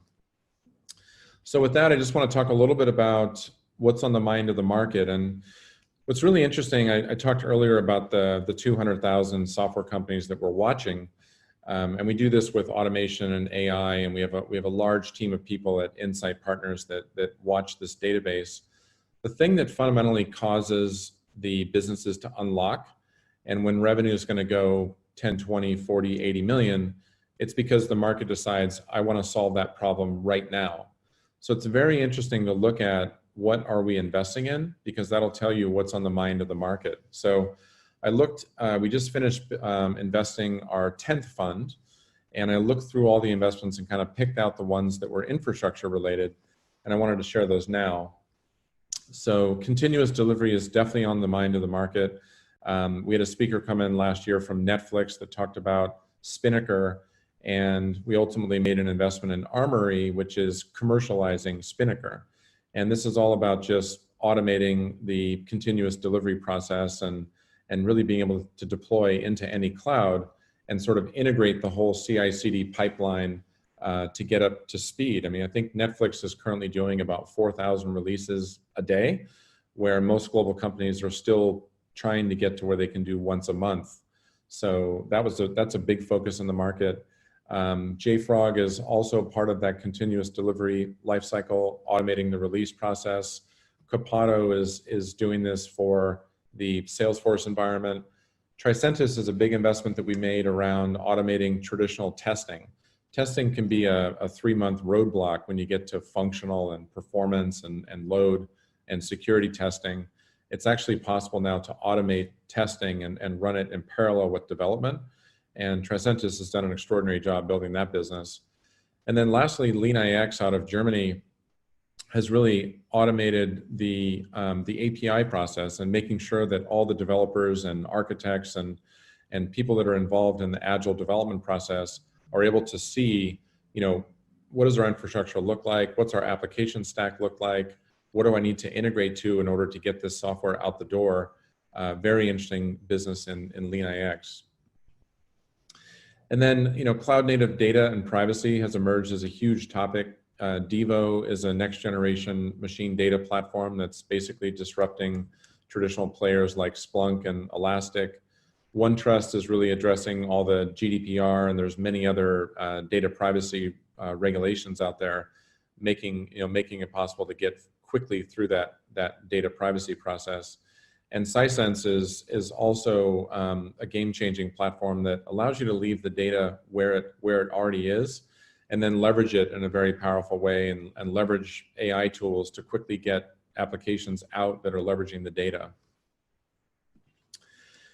And then cloud native management has emerged as a big topic. You may have seen recently that we acquired Veeam, which was traditionally in the backup space, and there's still a lot of work to be done there, but they're now moving into data privacy as well.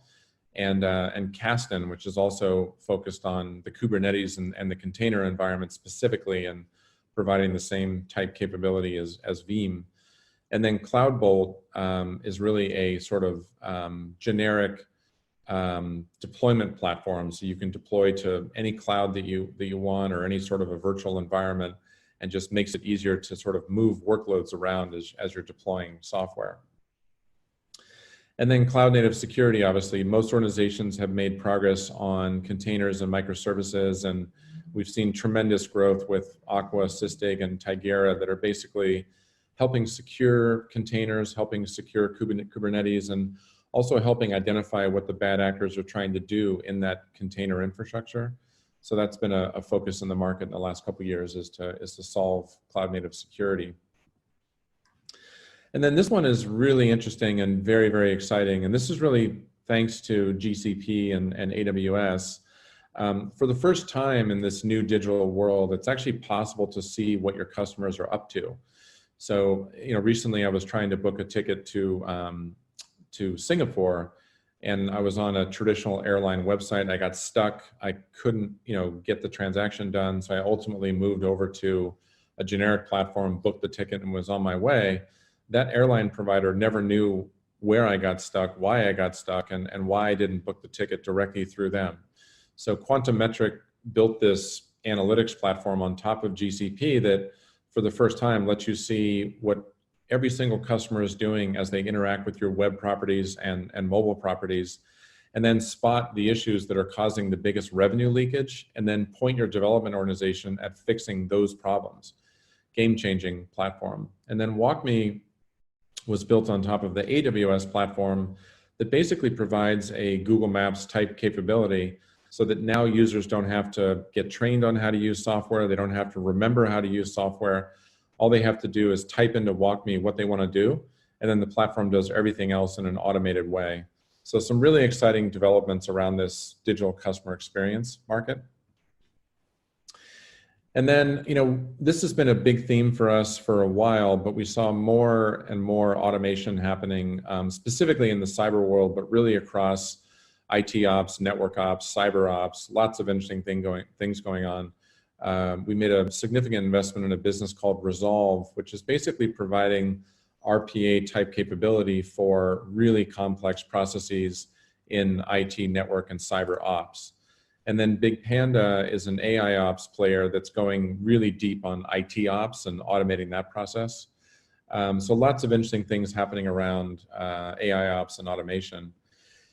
And then, IoT has emerged as a mega theme. You may have seen recently we acquired Armis, which is a very fast grower, and their platform first helps organizations understand their risk of all these IoT devices. They actually had a client recently who thought they had 10 million devices in total across the globe, but actually it was discovered that they had 30 million after they ran the Armis risk assessment.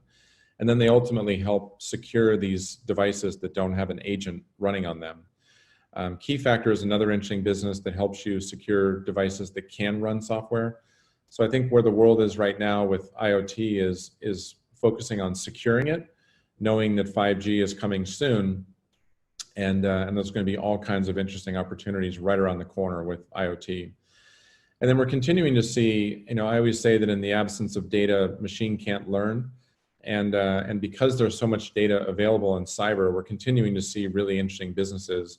Recorded Future is a business we acquired, which is leveraging AI for threat intelligence. And FeatureSpace is using AI in a really interesting way for compliance, to spot compliance issues. So with that, in closing, and I shared this in the beginning, I think there's a lot of work still to be done in these large global companies around sponsorship. So getting the right sponsorship in the boardroom, the right CEO that has those digital native capabilities that can sponsor true change. So that's a big topic that I think large global companies have to address. There's a ton to be done in this central innovation inception area. I'm actually searching myself for the answers, and they're hard to find, but it's something that Ignite's going to work very hard on, is to help find some of those answers. And then continuous focus on delivering digital capabilities at speed. So it's very, very early.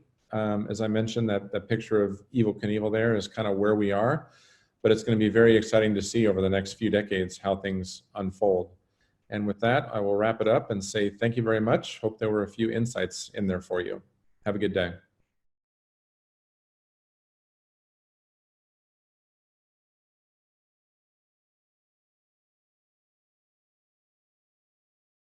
I got the burgers. I went to Bun Barn, Beef Patty Palace, Tomato Town. Oh, thanks for getting all this, honey. Yeah, no problem. Getting all of it just took about 2 hours. I just wish there was an easier way to get all your burger fixings from one place, you know? Wow. Dad, you didn't go to Mayo King? You know our car doesn't fit in their drive-thru. I went to Mustard Chef. I hate this burger. He also went to ketchup. When you're building something using components that don't work together easily, things could get ugly, fast. You wouldn't live like this, so don't make your DevOps team live like this. This lack of burger cohesion is hard on all of us, Cheryl. GitLab is the only single application for the entire DevOps lifecycle. Okay, everyone, back here in the TechStrong TV studios, and it's that time in our show where we do some of the news headlines from Security Boulevard, Container Journal, and DevOps.com. And as usual, I'm going to caveat it by saying this isn't exhaustive. It's just a few of the headlines. There's so much more on the sites. Please go check them out, and I'm sure you'll find something that you're interested in.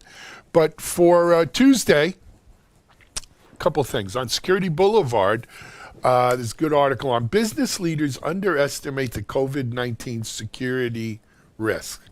And the issue there is, first of all, we've had a pandemic of security risk along with the COVID pandemic. And and at the same time, people working remotely and everything else, it's created a bit of a perfect storm.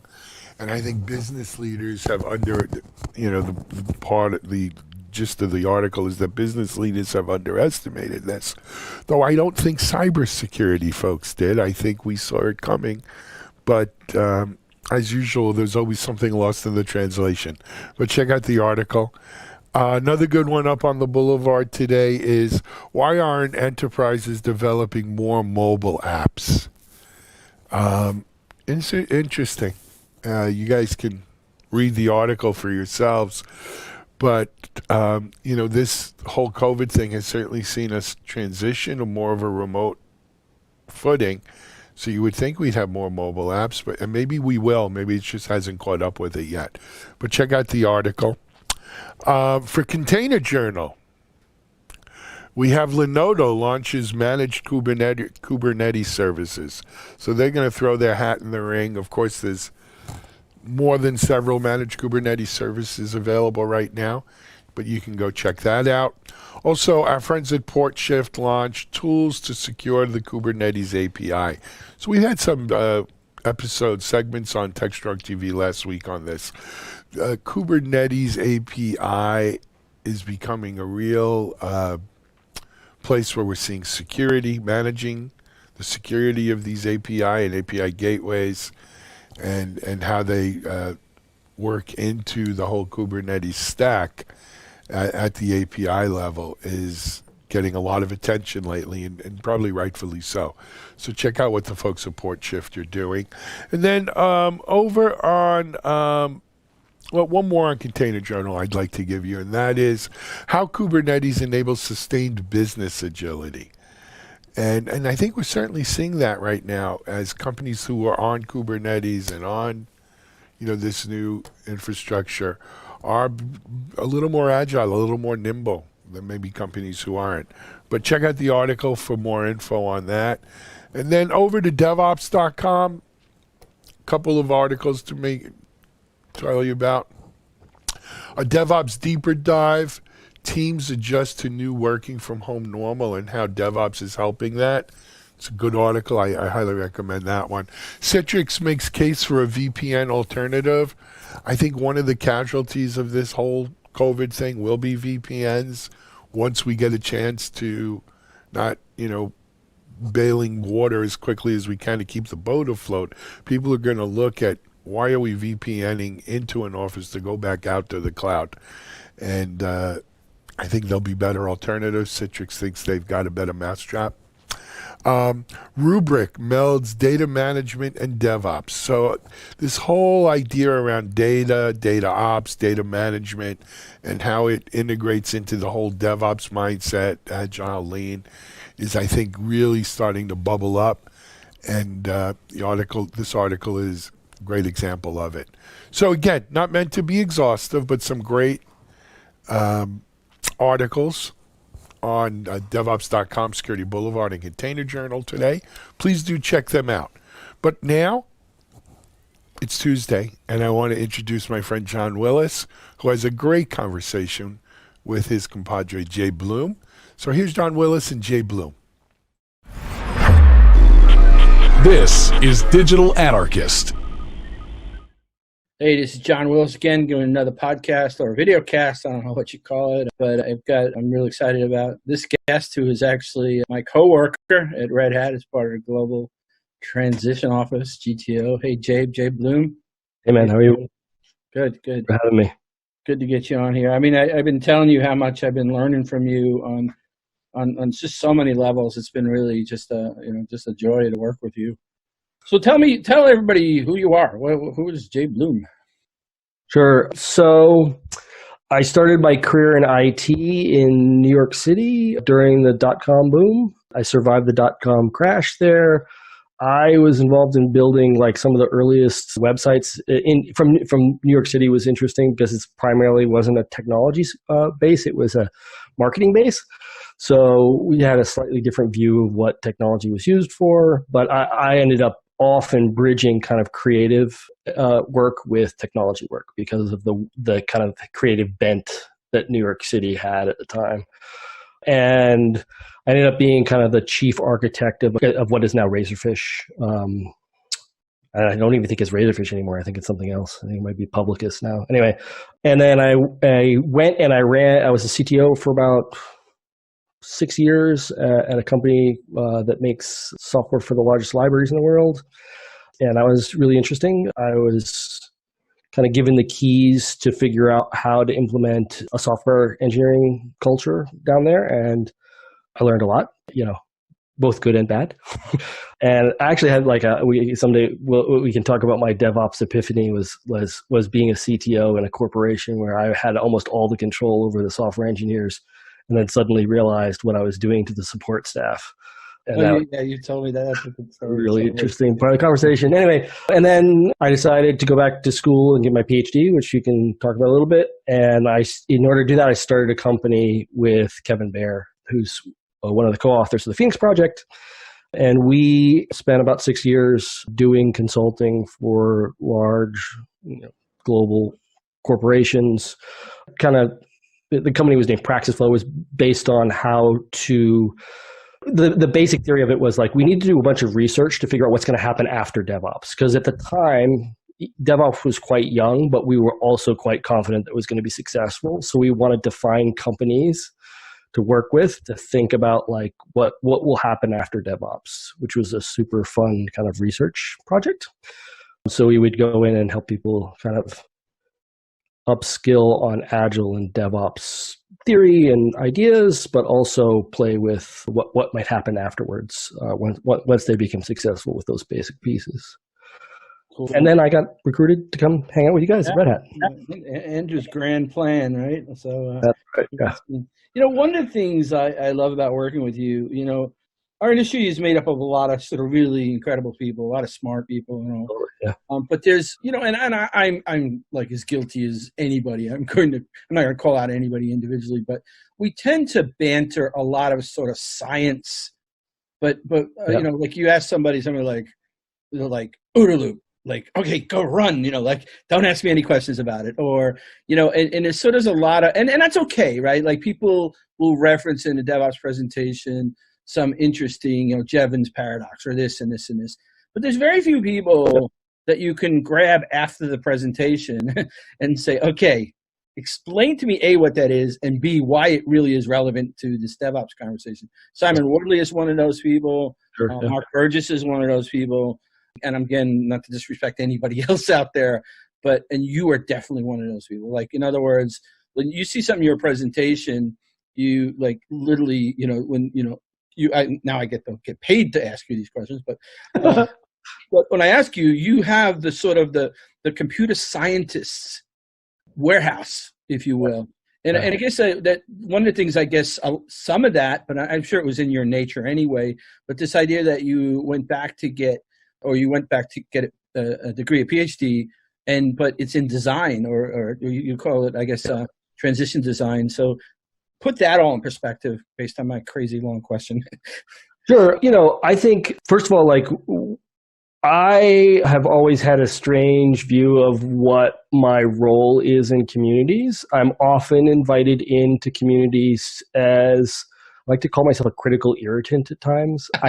I often present in communities to push them or to point out concerns I have about kind of directions and things like that. And that often means that I'm not talking to the general audience. I'm talking to a smaller subset of the audience. And I'm really trying to like push on edges of things. And, you know, I'm not always right, but I like pushing on the edges of things and poking at things and being critical of things. And that, as far as like those talks and what drives those talks, as an undergrad, I studied philosophy, and I have been doing reading in philosophy for about 25 years now. And that has taught me a way of thinking where I'm very interested in where ideas come from and tracing the kind of genealogy of these different ideas and how they evolved and why they were important in particular contexts, how the context informed them and stuff like that. And so the result of that is that I tend to spend a lot of time in rabbit holes trying to find interesting ideas. And it's actually like one of my favorite things about talking to you is like you have a very similar kind of interest in history, like your study of Deming and the way that Deming thought is also, I think, driven by like really wanting to understand where do these ideas come from? Yeah, Gene, you know, he gives me this compliment, and I think it totally applies to you even at a deeper level. He says that I'm one of the greatest boundary spanners that he knows, right? That's right. And for me, I'm not an expert in anything, but I do have this curiosity. And that's why sort of meeting you and then starting, you know, the things that you like, oh my God, I got to look that up, you know, and then I get to ask you questions about it. But you are definitely a boundary spanner. Yeah, and I think I love that terminology. Boundary spanning is from socio-technical systems theory, which I love. We can go into that at some point to it. And I think again, one of the things we'll do the mutual compliment one more time. But one of the things that I love about what you just said is like there's only a couple people who, when I give them things, go, oh, I should actually research this and figure out where it came from. Kat Swittel is another person. Every time I give her something to look at, she goes and figures out where it came from. I love that about I really, really value having relationships where that type of engagement happens. It's super useful, and it seems like a huge privilege.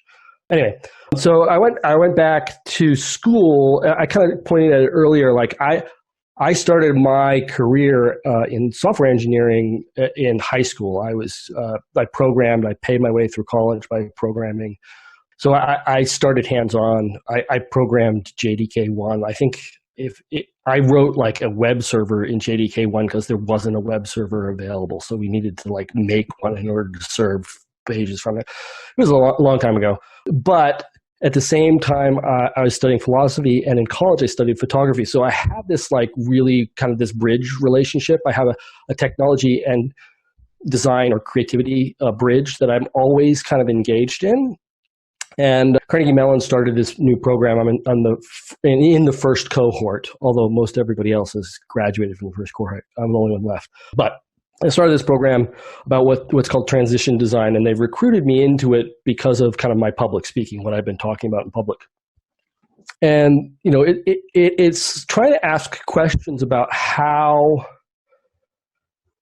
does the way that design has kind of been done as a practice, how does it contribute to the unsustainable nature of our current social systems, right? And therefore, what do we need to do to correct the practice of design so it becomes sustainable? And I think, to really quickly just map that onto IT, one is that sounds a lot like technical debt. That sounds a lot like unsustainable software development practices. That sounds a lot like balls of mud. That sounds a lot like a lot of the problems that we really are almost constantly engaged in trying to solve as IT professionals. But also it has the kind of relationship between, the philosophy term would be socio-material, so the social systems and the material systems. And in IT, we would point at the socio-technical systems involved. So how is it that the way that we relate as individuals, teams, and organizations, the social side of it, how is that enabled or disabled or constrained by the technology? And the inverse of that as well. So how does the technology inform the social system? How does the social system inform the technology in a way that we end up being capable of doing certain things and being limited in other ways? And that, to me, ends up being design questions. In other terminology, it would be architectural questions or strategic questions. And I think it's fascinating and very interesting. And the work I do in my PhD is involved in very long timescales, 300, 400, 500-year projects. Yeah. But you can't live through one of those projects, unfortunately. But I can take the theories that I'm building there and try to use them to understand and help organizations do the same type of transitions from unsustainable practices to sustainable practices. And that's really, I think, what I'm interested in. It's really cool. So we've known each other for a few years. I knew Kevin way back when, right? And it used to be me and Kevin, almost every other month we'd have these 2-hour conversations. For some reason, the both of us stopped doing that. And I've always cherished my conversation with Kevin. And I started meeting you in DevOps. And then I'd hear you say something. It's those conversations where you're not really gamifying the conversation, but you're trying to figure out how far you can go with somebody and be actually sort of connecting. And I think my first time I realized, this guy's the real deal on Deming, when I started sort of teasing out some statistical process control and some of the stuff there that very few people really understand, like you had it. Yes. So then, Andrew says, hey, we're going to form this team to come to Red Hat. It's Kevin and Jay. And I'm like, oh man. and I love Andrew. I've learned an incredible amount over the last, 10 or 12 years from Andrew. This is going to be amazing. And then, Andrew's like, well, we're going to, Jabe is sort of our secret weapon, again, and I'm like, oh, that's cool. And, then he's getting a PhD. And it really, up until maybe 3 or 4 weeks ago, I was like, you know what, there's too much on my plate. I'm not even going to look to see what his PhD is about, right? And then we started working on this paper together, which we'll get to.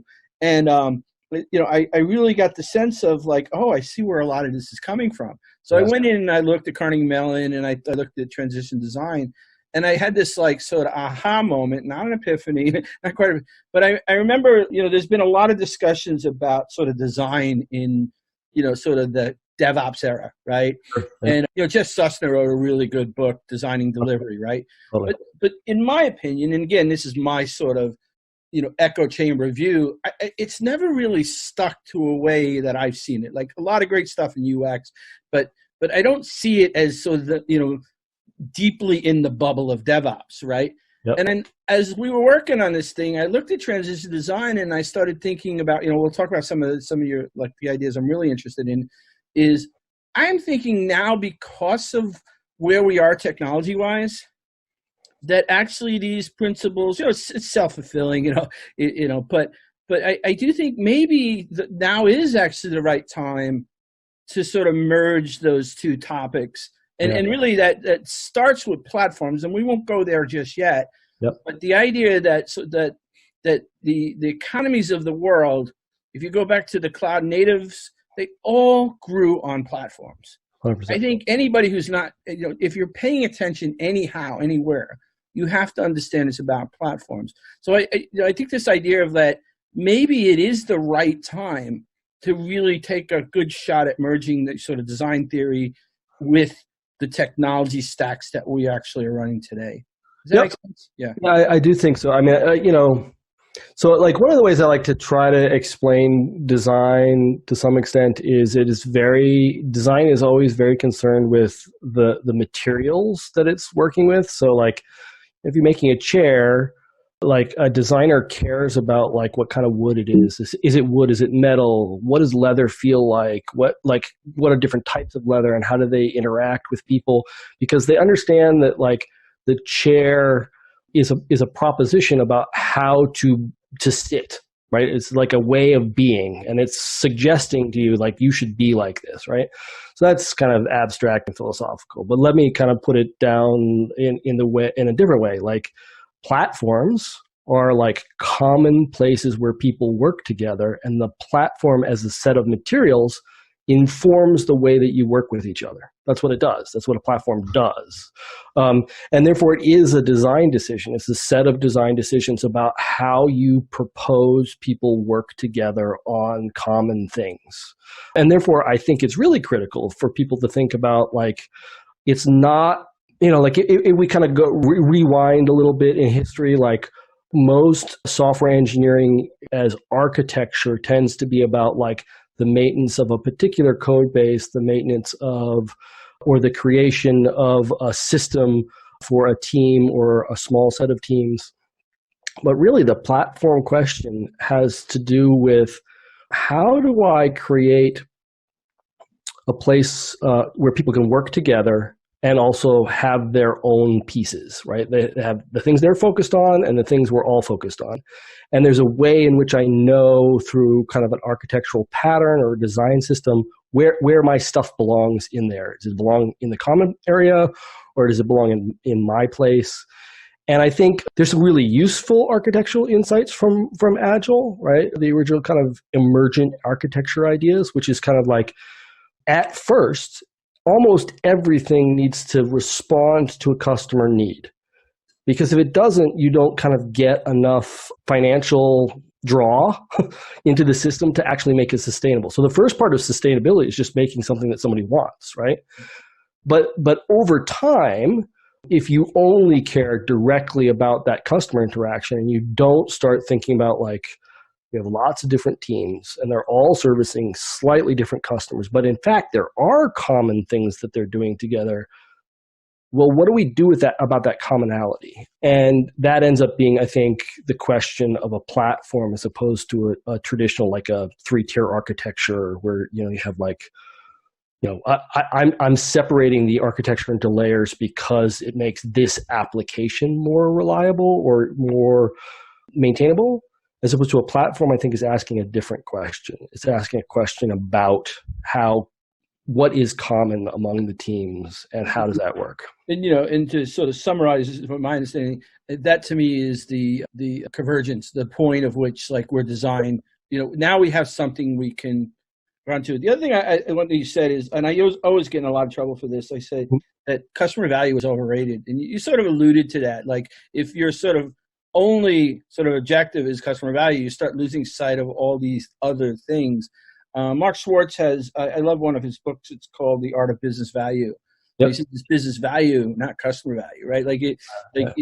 Anyway, I just wanted to inject. I think people get like the customer's always right, or well, like if you're a Nordstrom or you're a high-end store, there's certain customers you don't care about them, and so it really is about business value. And there again, I think the platform introduces the possibility to create design patterns, how you aggregate business value.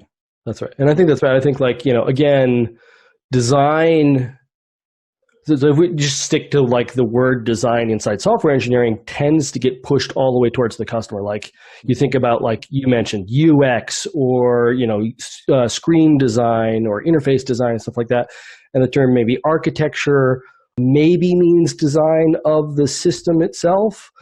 But also, like, I think in a huge amount of organizations that I work with, architecture has been doubly kind of dinged. And what I mean by that is that, like, Agilists don't like architects. Agilists want to say, make the thing small enough a team can manage it by itself. And I think the answer is, if you want to stay small and you have something that can be that small, maybe that'll work. But on the other hand, most organizations that do kind of, let's say, like they do reasonably well at Agile, don't actually produce well architected systems emergently, because they get focused on customer value too much. They try to increase their velocity too quickly, make big balls of mud, right? The other one is just kind of the enterprise architects in a lot of organizations. Their concept of design has been kind of reduced to approval, right? Yeah. Here's a set of standards and you must implement this reference architecture. And if you're not going to implement this architecture, then your stuff isn't approved, which also isn't really a design paradigm because it has no feedback loops. It doesn't have a way of thinking. And also, frankly, in my experience at least, a lot of those enterprise architects get captured by vendors. Yeah. And vendors tell them what to think. And they're working on, and just, no disrespect to the organizations that have solved this problem, but most that we come across are 25-year mindsets. And this sort of leads to this, speaking of Kevin, the core chronic conflict, which actually comes from Goldratt, this project. And so that is there is that sort of core chronic conflict in IT, which is the Agilists don't like the architects, right? And the dev didn't like the ops, right? Or ops didn't like dev, probably more. And so we always had this sort of bimodal construct, and not in the Gartner sense, but like these sort of the conflict has always been between sort of speed, agility, differentiation, and then sort of, maintain the fort. The architects are about, and like you said, in some ways are really a gating organization. That's right. You can't do that because it doesn't fit the prescribed architecture that we designed 20 years ago. But so that's just where I think I really, really have been excited about this notion that you've created, or framework, I don't know what we'll wind up calling it, but the 3 economies, because I think the beauty of and I want you to explain it, not me, but the thing I like about it is I think we've been stuck in IT in sort of a 2-economy world, like, the Agilist versus the architects, the dev versus the ops. And even though we've sort of squished dev and ops into this conversation, there's still a missing piece somewhere. That's why SRE exists. It's why, so explain the 3 economies and sort of where that comes from, how you're thinking about it. Sure. So I think, the core conflict is a good place to start, right? And the core conflict usually ends up looking something like, we need to create more variation, more versions, more differentiation in order to respond to more and different types of customers. So this is a kind of idea that you have to have lots of feature teams. They have to be producing lots of things. There's all sorts of like interesting ideas in there, like failing fast and like not overproducing, but making sure, but it's always about change, right? So this is kind of like Andrew's wall of confusion argument, right? This is the same kind of thing. One side's focused on change. And then you have ops, right? And ops is always arguing, hey, we need to reduce change because that reduces risk, right? So we need steady kind of state, and steady state is easier and better, right? And so that core conflict in the way that it works inside of Goldratt's frame is to say that it must be an illusion. The argument itself isn't a valid argument, and it's an argument because people haven't thought through how to not have an argument about it, right? One side, it's in his phrasing, it's a zero-sum game. One side has to win, the other side has to lose. And the whole point of dissolving the core conflict is to point out a way of creating a win-win, right? And so the 3 economies approach to this is to say that there's all sorts of different versions of that one, and a lot of people will say it's cultural, like devs have one culture and ops have another culture, or that people have to have kind of like more empathy, which I don't disagree with, but they need to work with each other more to understand what they're doing. And all those things can be true, but it doesn't really solve the core conflict because of a specific thing, which is as you move up the management stack, eventually you get to almost pure economic rationality. And that just means that someone somewhere is saying, hey, I'm measuring you by specific economic measurements, right? And at the end of the day, operations organizations tend to be managed and evaluated by how much efficiency they're creating, right? So like the great success story of somebody like Google or AWS or SRE in general has to do with the fact that they have decrease the variation of their system enough that they have much higher number of servers under each human that's running them, right? So basically that's an efficiency. It's very hard to compete with those people directly because they are so efficient at managing such a large amount of infrastructure, right? And so that's an efficiency play. On the other hand, you get kind of organizations, particularly organizations that are interested when they start in Agile. And I usually say the pain point here is like someone says, hey, I need new customers. I need to satisfy my customers more. I need to interact with the market more. I need to produce more different stuff in the market, right? And you often hear it like it's not fast. We're not fast enough, or we can't produce enough. And so all this set of kind of theory about the economic value of production, the people doing that type of work, is that they're creating differentiation in the market, right? So like actually what they're saying is I need to produce something that differentiates me from my competitor, because otherwise, why would people buy me, right? So that is entirely an economics of differentiation, and that requires an increase in variation, right? And I'm trying to keep the 4L language correct here, doing my best. So the question is like, how do you actually solve for that problem, right? Like, how do you actually dissolve that? And the answer is that there's a third economy that you can create. That third economy is what I call the economy of scope.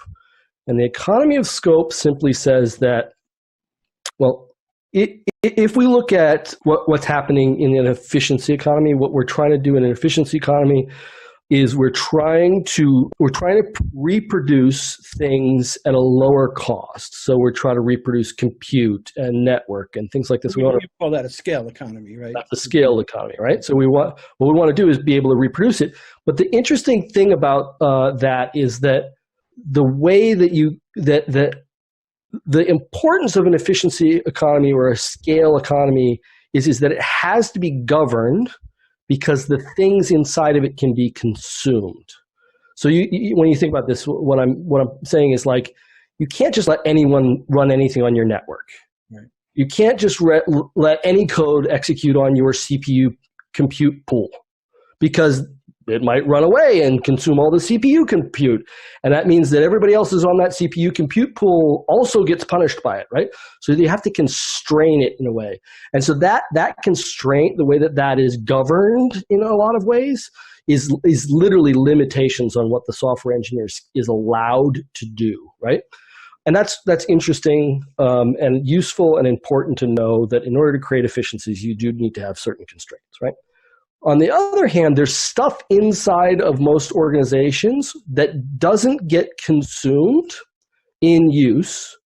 So it doesn't go away when people use it. In fact, it gains value when people use it. Mm-hmm.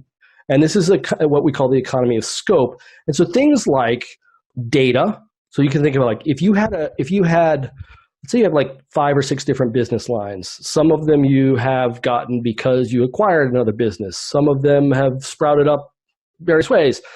But as a result of pursuing kind of an emergent architecture approach with acquisition and divestiture, you end up with like 5 or 6 different ways of having a customer record, like just who the customer is. And so now when someone wants to say like, who is our customers across all the business lines, becomes very difficult to answer, right? Now, on the other hand, some sort of like common customer record where everyone kind of contributes to it from their various things, and then they build their small applications on top of this common base. That means that every time someone updates customer information, it all updates everywhere else. So it's gaining in value by having more people use it, right? That's one example. Functionality can be like this. Common patterns, like ways of deploying software that are more or less reliable. All those things, the more people that do them, the better it is for everybody in the organization. It doesn't go away, it gains in value. And so when we talk about platforms, one of the things we can talk about is the idea that a platform is essentially an implementation of a scope economy. It's not an implementation of an efficiency economy or a scale economy. And it's not an implementation of differentiation economy. It is its own thing. And so we end up having this kind of 3 things really quickly. Differentiation is about customer value that's created by creating new functions and features that the customer values. And efficiency is about recreating consumable parts of the organization as efficiently as possible. And scope is about accelerating the adoption of things that allow both of those other economies to function, right? So in other words, a good scope economy, a platform, does 2 things. It accelerates differentiation of customer value, and it reduces variation going into your scale economy. Yeah. And so it acts like a clutch.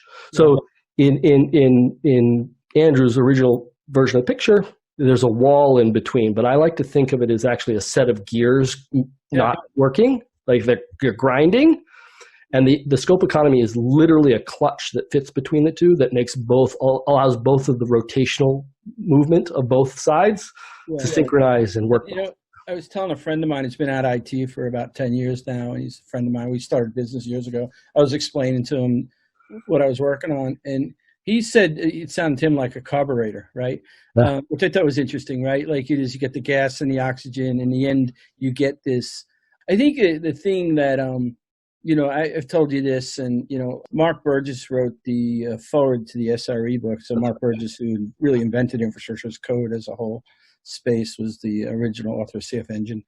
He said to me one time in a conversation, he said, one of the things that Google did that was I think he said brilliant. He says he doesn't think he said brilliant, but is that they made a non-deterministic infrastructure look deterministic to the software developers. Right. And to me, that, I think Google, they didn't call it a scope economy, but I think 10 years ago when they were starting off with their platform, the Borg, eventually became open source as Kubernetes.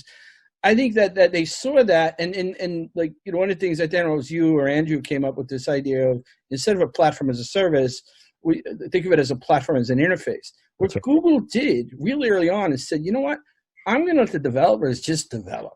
That's right. And I'm going to give them abstract, they're not going to have to know anything about what type of storage device. It's either, a block storage or it's a blob storage. It's a, BigQuery. They just create all those things as abstractions that the platform arbitrated. And That's so right. they moved as much as they could out of the developer's responsibility into the platform, and basically pushed in all the things that sort of the scale economy, the operations, the architectures need to have in this sort of middle machine, if you will, that sort of does that. And I think that's the missing piece. When you talk about design, how do you design? When we talk about platforms, and we talk about scope economy, and even if we talk about SRE is a social. The thing people don't understand about SRE is you honestly can't do SRE unless you have a platform. It doesn't make any sense. If you're going to arbitrate, SLOs and SLIs against something, they have to be bounded by I don't see how it's even feasible to do. But this way, Google didn't do it without a platform. I think it has to be a platform. I think it's at least got to be an interface layer, like we're talking about. Right, an interface, right? Yeah, and I think a platform is exactly what you would call that thing. I got a better name for it out there. Let us know, but like we're going to call it a platform. I do. I mean, I love this idea of platform as interface as opposed to platform as a service. The way I tend to think of a platform as a service is the platform as a service to me feels like the traditional relationship between dev and ops, right? Like it's a thing where you say the platform is where the ops people define a set of running stuff and they take all the risk on for running that stuff. That's what a service generally is. Like the ITIL version of service definitions are, well-defined. If you use it in this particular way, I can guarantee this particular level of service, right? I'm going to take the risk on so you don't have to. But I think the difference between that and a platform as an interface is to say that the point is not to de-risk the developers at all. The point is to abstract away the underlying infrastructure. And like I think one of the things that drives me crazy, and one of the reasons why I started kind of trying to explain what I meant by this like three economies idea that I had in my head, was this conversation I'd have all the time with Kevin, where you'd say like, it's really weird that everybody thinks like, I think people's common pattern, and you get it in bimodal a lot, right? Like there's a fast part of the company and there's a slow part of the company, right? And the thing that's totally crazy to me about that is like, right, like a software developer, like even like a really high performing software developer at like Facebook or whatever, like, who can do like 10 deploys a day or something like that. That means that like, the speed at which they're working is like every hour or two they're writing a little bit of code and deploying it. Operators work at much higher speed than that. I mean, they close, they have a flow of tickets that most developers would never be able to comprehend. So like, it's kind of crazy to think like that. So I kept on thinking like there's this problem about the idea of the cycle time in the different parts of the organization. And so one of the things about the platform as interface is to think of it really simply as what drives the cycle time in differentiation and what drives the cycle time in operations, right? And I think the answer is like interesting in operations, because what does Google do? Well, they move from these like large scale infrastructures like, mainframe or E10,000 Sun server type infrastructures, right? Where the answer is you buy this one giant thing, and then that is the source of stability, right? The source of stability is that you have a large machine or a set of large machines that you're going to run for like 10, 20 years, right? And that establishes, so the cycle time there is quite slow. But Google goes, wait, there's got to be another way to solve this problem. And they go to commodity-based hardware where they say, there's this really interesting thing, which is Moore's Law. And it says that every year we should replace a lot of our infrastructure, especially if we care about things like power consumption, the heat that is produced by power consumption, all this stuff. Well, every year we could get an efficiency on that, but only if we can actually replace the hardware. So we need an abstraction layer between what the developers are doing and the cycle time of hardware replacement. And what you see in organizations that I think, what you see in organizations that don't have platform as an interface is that you get developers writing code that relies on low-level infrastructure. We see this all the time. Yeah, we see this with even Amazon using services in Amazon. And I don't know what, again, everybody has to take their own paved road, right? That's right. Yep. So I'm to sit here and say you're wrong, you're right, that's wrong. Yep. But it's interesting. I think the whole idea of this whole idea, like there's always a rub, right? Like if you're willing to piece apart, dev and ops is like awesome until you hit some level of scale. That's right. That you put the microscope on it. There's a gap. And then so SRE has been sort of an answer to that gap, but that's an overlay. But without a platform or a scope economy. Yep. That falls apart. The whole reason, I remember having a conversation with Kelsey one time, and Kelsey is originally from Atlanta, and every once in a while I get to spend, a long lunch with him over the holidays. And we had this great conversation where, there's sort of the nirvana state of SRE So when we talk about scope economy and platform SRE, to us, it's the same thing, right? And, in fact, the socio-technical part is the platform. The socio is the SRE SLO contract. But, one of the things I had this epiphany is, as I was trying to ask them dumb questions, I came to this conclusion is what you're saying is, maybe you're the service team and I'm SRE. So you come to me and say, John, here's my service. And by the way, you do have to have all the componentry. Like you need ops, I expect that your service team is sort of two-pizza team-ish, right? You're not just a bunch of developers. You solve the operational stuff, but you still come to me and say, here's what it is. I look at it and I say, no, you got to clean this up a little bit. You come back. I say, all right, I'm going to give you guarantee a three or sort of an SLO, which isn't a guarantee. It's an arbitrage, error budgeting, but of 3 nines, and then you're going to pay me this much. And then you say to me, okay, John, are you going to use Amazon or Google? Are you going to use DynamoDB? And I'm like, no, you don't get to answer that question. That's right. Yeah. It's mouse and a round wheel. Like as long as I hit as long as you pay me what you owe me, and I hit your SLO, and why do you really actually want to know? Yep. But you don't get that without a platform. And I think that's the thing I think that most people, even when you start talking about two pizza teams and build run teams, if that's the only conversation, there's a great book, I don't know if you had a chance to read it, called Team Topologies. Yeah. They talk about cognitive load. So there's a point at which you've got too much cognitive load, even in that two pizza team, where you say, okay, well, I guess we do have to sort of split out the directory management services as a different, and at the end of the day, all of that gets sort of not solved, but is the design pattern of a platform or a scope economy addresses all those issues. I think that's right. Yeah, and I do think there's like an order of precedence problem, and that people don't always get.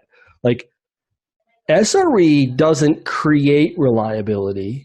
SREs have a reliable platform, and therefore they won't let you put unreliable code on it.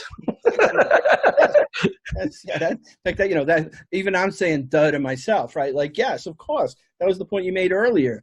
At some scale, now you have, when you're just a small organization and you're trying to do really fast and get customers and add customers, that's great. But at some point that flips to, like you said, an economy of efficiencies where you owe your clients that scale economy contract. And to your point, then SRE is about protecting not just does the server go down, it's protecting our business in our contract to our actual customers. And in a way, again, I'll try not to be massively overly philosophical about this, but traditional architectures tend to think at part levels. And what I mean by that is they think that, the best, most reliable, most resilient architecture would be custom to a particular application, right? And SRE flips that on its head, and platforms flip that on the head by saying, actually, no, aggregates of unreliable parts at large scales produce more resilience than custom architectures. That, with a couple of minutes that we sort of have left, I definitely want to do this again, because I do want to get into, in early when I talked about, I love that you're one of the few people that can talk about a computer science principle and then actually explain it and then tie it into platforms. But so there's a bunch I was going to hit on. We don't have time, but you talk a lot about Ashby's Law and why that is important to understand what that is and why it applies to scope economy and why people should think about it in terms of platforms. Yeah. So Ashby's Law is interesting. It's what's called the law of requisite variety. And what it says is this, the one that I tend to use is like a thermostat, right? So a thermostat works like this. You have one register, the ideal temperature, and then you have a measure of the current temperature. You compare those two things, and then you turn the furnace on or the air conditioner on to achieve the ideal state. So you have one thing that you're measuring. And so the complexity of the system's relationship to the environment is only its relationship to the temperature. Now, you go out and buy a Nest, and there's a small computer in there, and the reason why there's a small computer in there is because it is going to use multiple variables, Is it sunny outside? What's the outside temperature? What's the inside temperature? Is there somebody in the house? What time of day it is? All those things. All of those mean that it has a far more complex interaction with the environment. And the result of the complex interaction with the environment is actually makes a much more efficient use of the furnace. Yeah. So by being more sensitive to multiple perspectives in the environment, it actually works better, right? And another version of this, really quickly, if you and I do fencing like with swords, if I know 3 thrusts and you know 3 parries, like there's a thrust parry relationship, and we have a competition, it will roughly be a coin flip because no one has the advantage. However, if I learn a new thrust and you don't learn a new parry to work against it, then I'll win every time, right? So Ashby's law basically says the more complex the environment you want to address, the more internal complexity the system needs, right? So any organization sees this, right? Like the more customers they have and the more different types of customers they have, the more complex the systems they have to manage the relationships with those customers, right? And for me, tying that back to the scope economy and sort of differentiation scale, or if you want to call it dev and ops, right? It is, that parry thrust example is that you have to balance the controllers have to be equal or greater than that's right. Controlling. That's right. And those are always moving. Like somebody is always getting more thrust or more parries. That's right. It's the scope economy in a complex system that's constantly clutch or carbureting.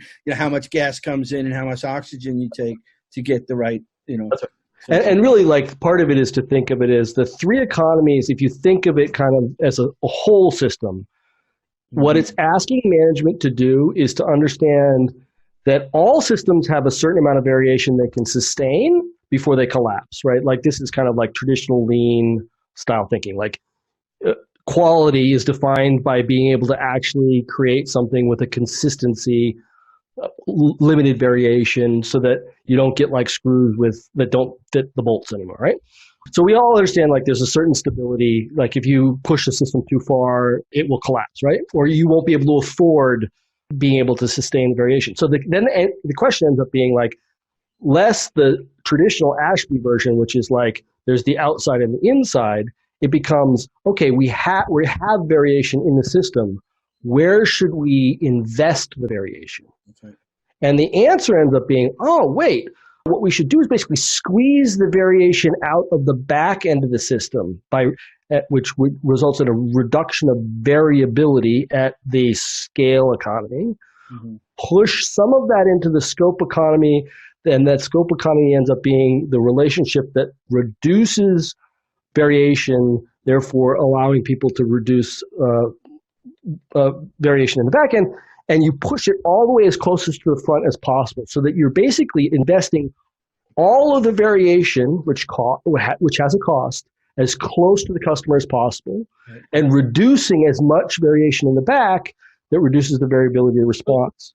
It's one of the things I thought was really interesting. So I've done a fair amount of research on sort of toy supply chain for Yep. VM. We won't go into that. Yep. This is cross control, common cause variation. Yep. What I sort of learned in the last couple of weeks from you is, and I won't use the words because we'll have to save that for another, but I didn't realize that it really is, from a scope economy view, is you're actually trying to expand That's right. the variability to the right tolerance level. Right, which is that was so awesome for me to realize. I always think about variance as reductionist always, but That's it right. really is in sort of in a world where you're trying to serve these core chronic conflicts. It's about the actual scope economy, finding out the limits. That's right. Of how far it can go for variation, so it can tolerate bites. So yeah, no, it's we will do this again. Yeah. And we'll be going to be blogging and writing papers on this, and so stay tuned. We got a lot of good stuff. Andrews and Kevin, between the 4 of us, I really think we're producing some pretty good stuff. So cool. Well, thank you, sir. I look forward to talking and continuing the conversation. Yeah, man. All right. Cool.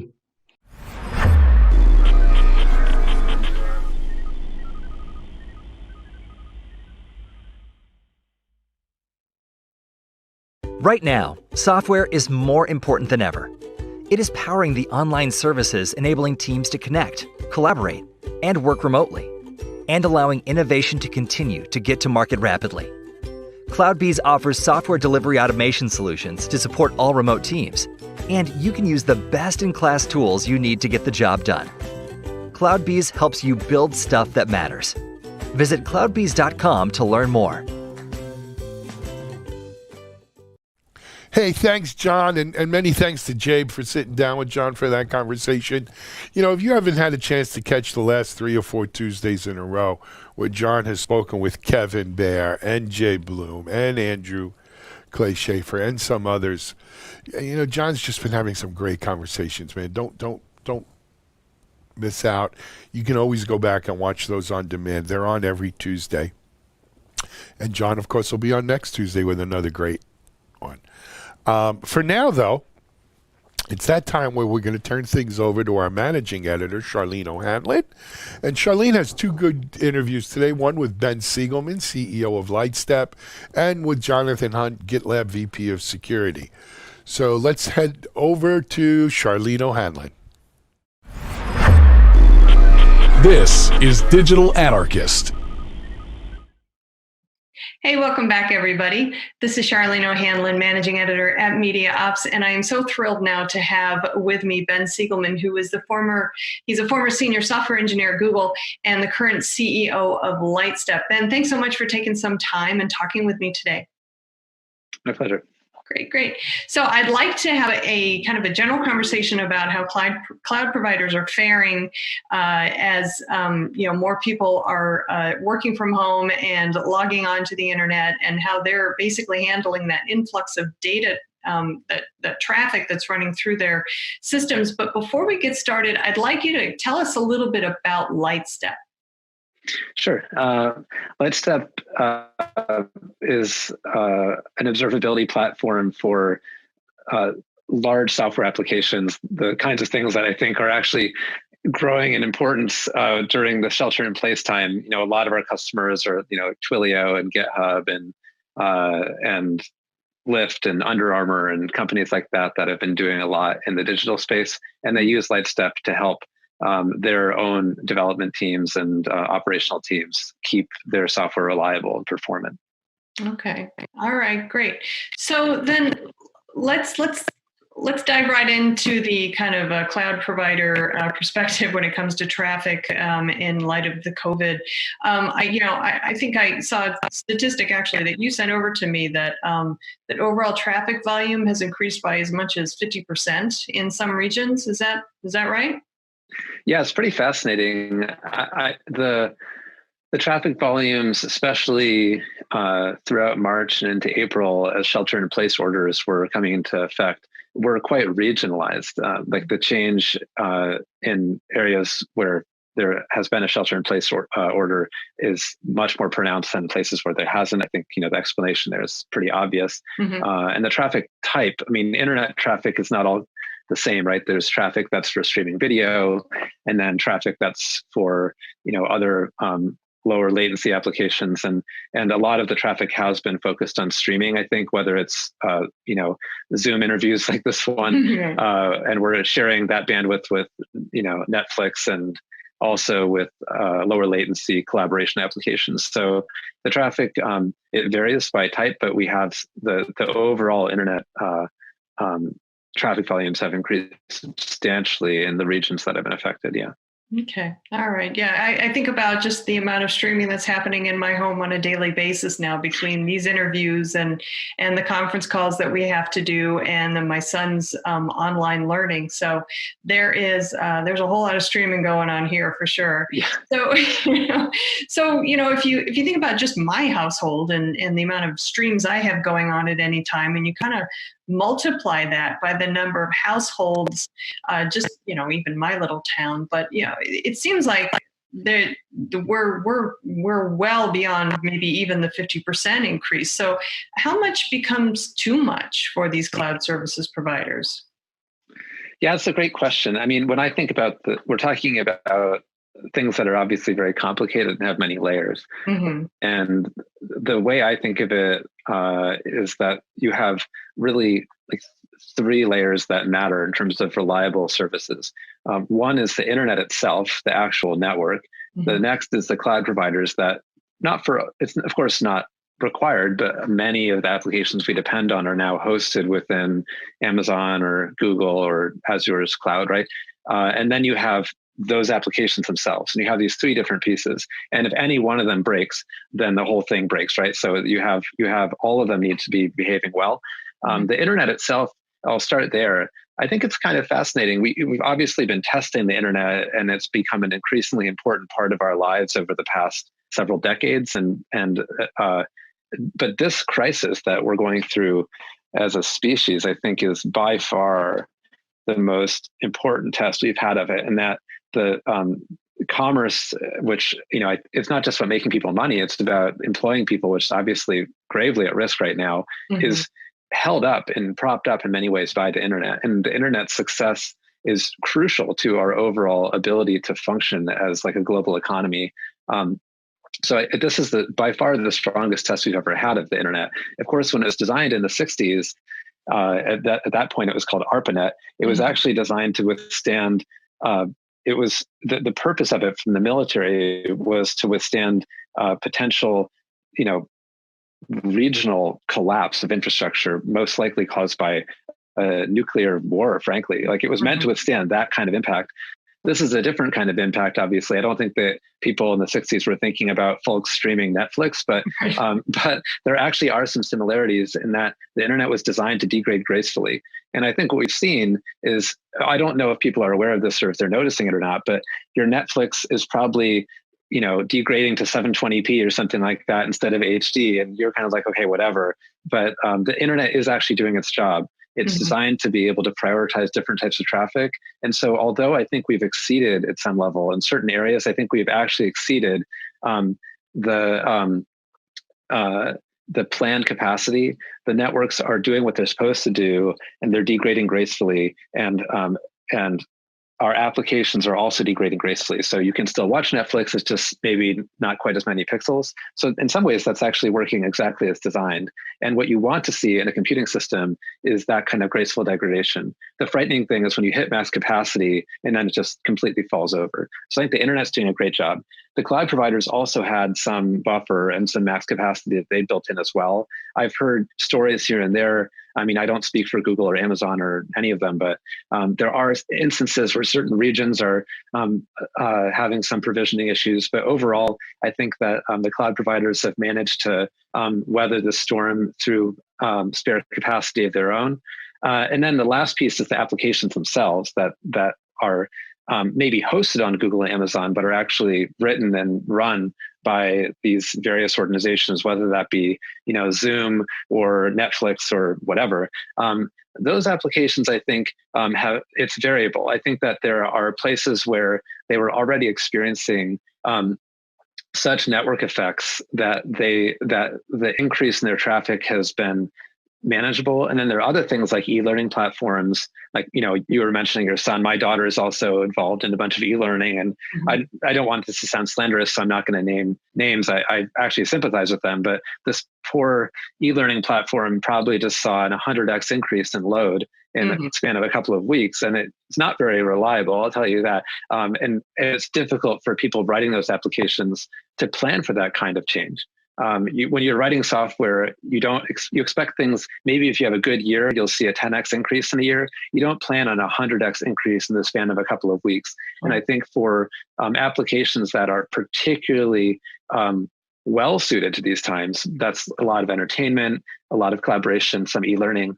We've seen instability in those applications. It's not due to the internet or cloud providers, though. It's actually just due to the applications themselves needing to scale by orders of magnitude in just a couple of weeks. And it's very difficult to as a software engineer to plan for that kind of change. So two questions come to mind. First of all, do you think that this level is sustainable for the cloud providers? I mean, how much becomes too much? And then the other question is, do we need to maybe rethink the way applications are being developed to kind of factor in a level of robustness that didn't ever really have to be there before? Yeah, those are both excellent questions. The first one, I think it probably is. The probably around the sustainability has to do with supply chains and things like that, right? It's like the supply chain, the cloud is obviously not actually in the cloud. It's in a bunch of giant buildings with tons of computers in them. And I think we do need the supply chains for additional hardware to be healthy enough to create more computers, right? I think that we've already seen a big uptick and the cloud providers have managed to survive that. So I'd expect that they'll be okay. I think what could be dangerous is that they're unable to add computing capacity at the rate that they need to. I do recall a time when I was at Google I was at Google from 2003 until 2012. And there were times when we needed to build more hardware and we weren't cost constrained, but we were actually, it was more constrained by just the actual availability of resources and supply chains. So I think this gets into geopolitics and things that I don't have any particular inside awareness of, but I would be looking more towards the health of the semiconductor supply chains than towards the health of the cloud providers in terms of their ability to weather this for the next. Let's imagine that we're in I of course for personal reasons and for other reasons hope this isn't the case, but if we're in some kind of work from home situation for another year, I think they will need to add a lot of capacity. And that comes down to their ability to build hardware, I think. And they're by far the largest computer manufacturers in the world are Amazon and Google and Facebook, right? It's not actually Dell that's making most of the computers anymore. So that's my take on that. As far as the people who are building and running these applications, I think the trouble is that I think to someone who's using these applications, you imagine that there's a correct way and an incorrect way to build a piece of software. And of course, when you are using a mobile app and it crashes, well, that was incorrect. And it's very binary. In reality, it's nothing like that. I think most software, when it's running in production, especially under very heavy load, the ways that will bend and break are incredibly difficult to predict and have to do with the interactions of many components that actually have some kind of unknown breaking point. I would call it sort of an invisible asymptote where something starts getting worse and worse and you don't really know exactly when it's going to break until it does. And it's almost impossible as a software engineer to predict those things. And to be able to respond to those things dynamically is essential to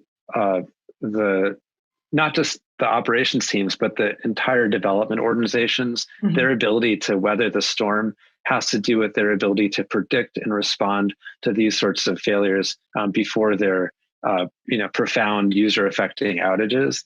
Of course, I'm at some level biased in this because that's what my company does all the time. But it is a really, really important capability. And the companies that have been most successful in weathering this are all, I think, non-coincidentally, are the ones that have the ability to understand their systems and to see smoke before fire. And that's a matter of having appropriate tooling. It's not just a matter of having brilliant software engineers.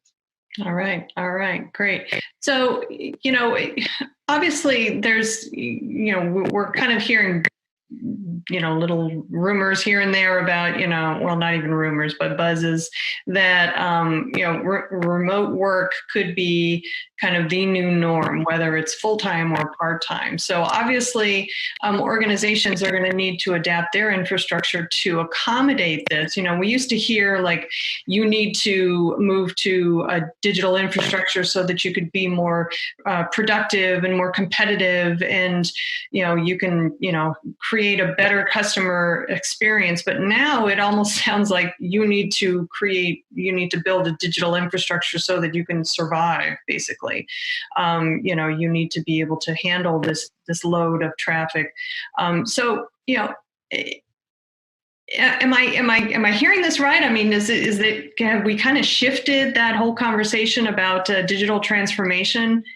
Has it become kind of a survival mode, if you will?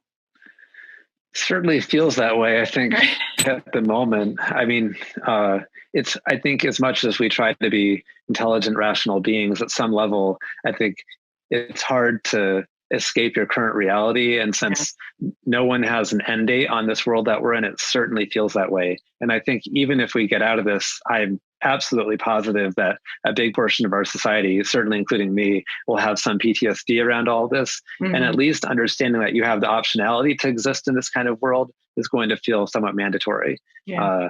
And I also think you can look, today I was just looking at the news and I saw that Twilio reported earnings and their stock went up by 50% today, or maybe it was 40%, some huge uptick, because they had an incredible quarter in Q1 and they're very bullish on their future, which I think is just a sign that if you're actually really able to tap into the digital economy, which, of course, Twilio is right at the heart of that, you can do extremely well as a business.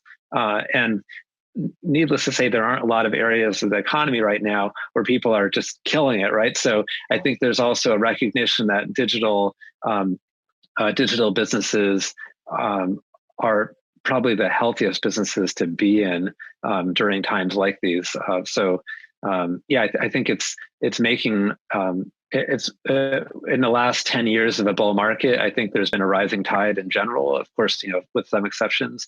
But I think now that we're probably staring down at least a couple of years of much more difficult economic times generally, I think there's a recognition that digital businesses are going to be the ones that are able to continue to grow through this.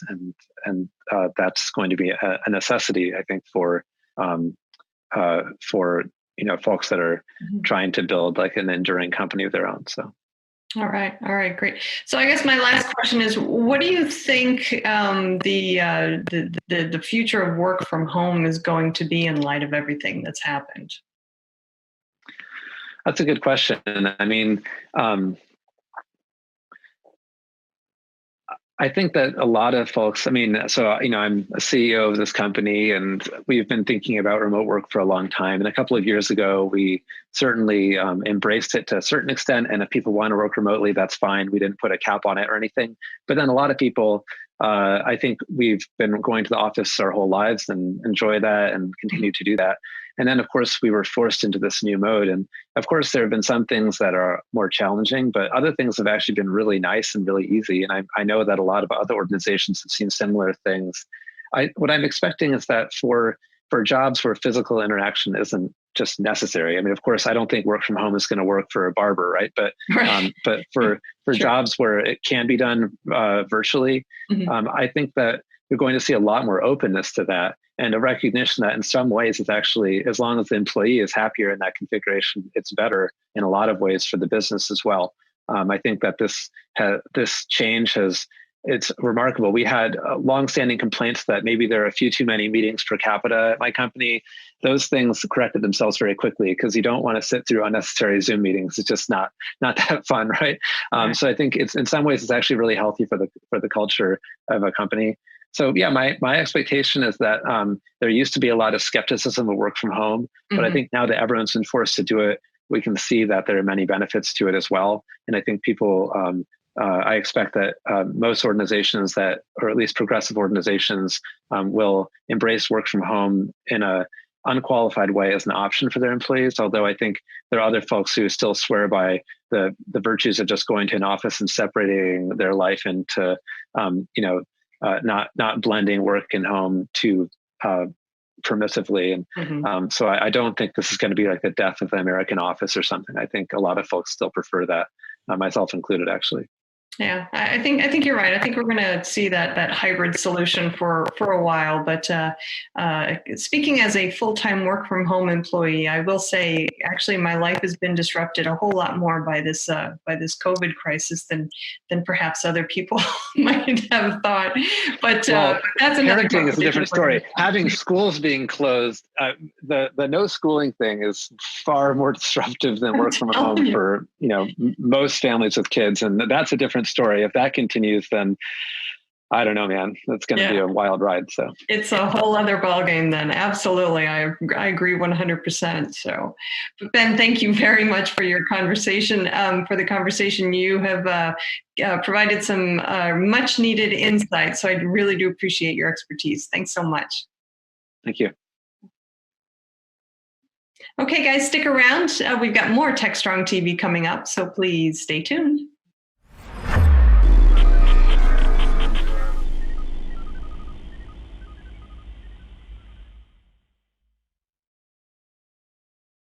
Hey everyone, Alan Schimmel, CEO, founder of Media Ops here. I want to personally invite you to join us on June 4th for 12 hours strong of TechStrong. TechStrong Con is our conference that we're putting together. You know, the tech industry is so built, and it was such an integral piece of our existence and identity of going to so many conferences, communicating, collaborating, networking, seeing your friends in the industries, your peers. And, you know, just because we can't get together in person anymore, we can certainly do it virtually. We've been doing virtual events at Media Ops for 2 years. We think we've got them down. It's, you know, it's a really immersive experience. But what I'm really excited about with TechStrong is, you know, my friend John Willis, my partner in Digital Anarchist, John's put together an amazing lineup of speakers. I think unlike any you've seen at a virtual DevOps, cloud native, DevSecOps, or cybersecurity related conference before. Check it out. Go to techstrongcon.com. Registration, attendance is free, but space is limited. We hope to see you there. It's 12 hours all day, June 4th.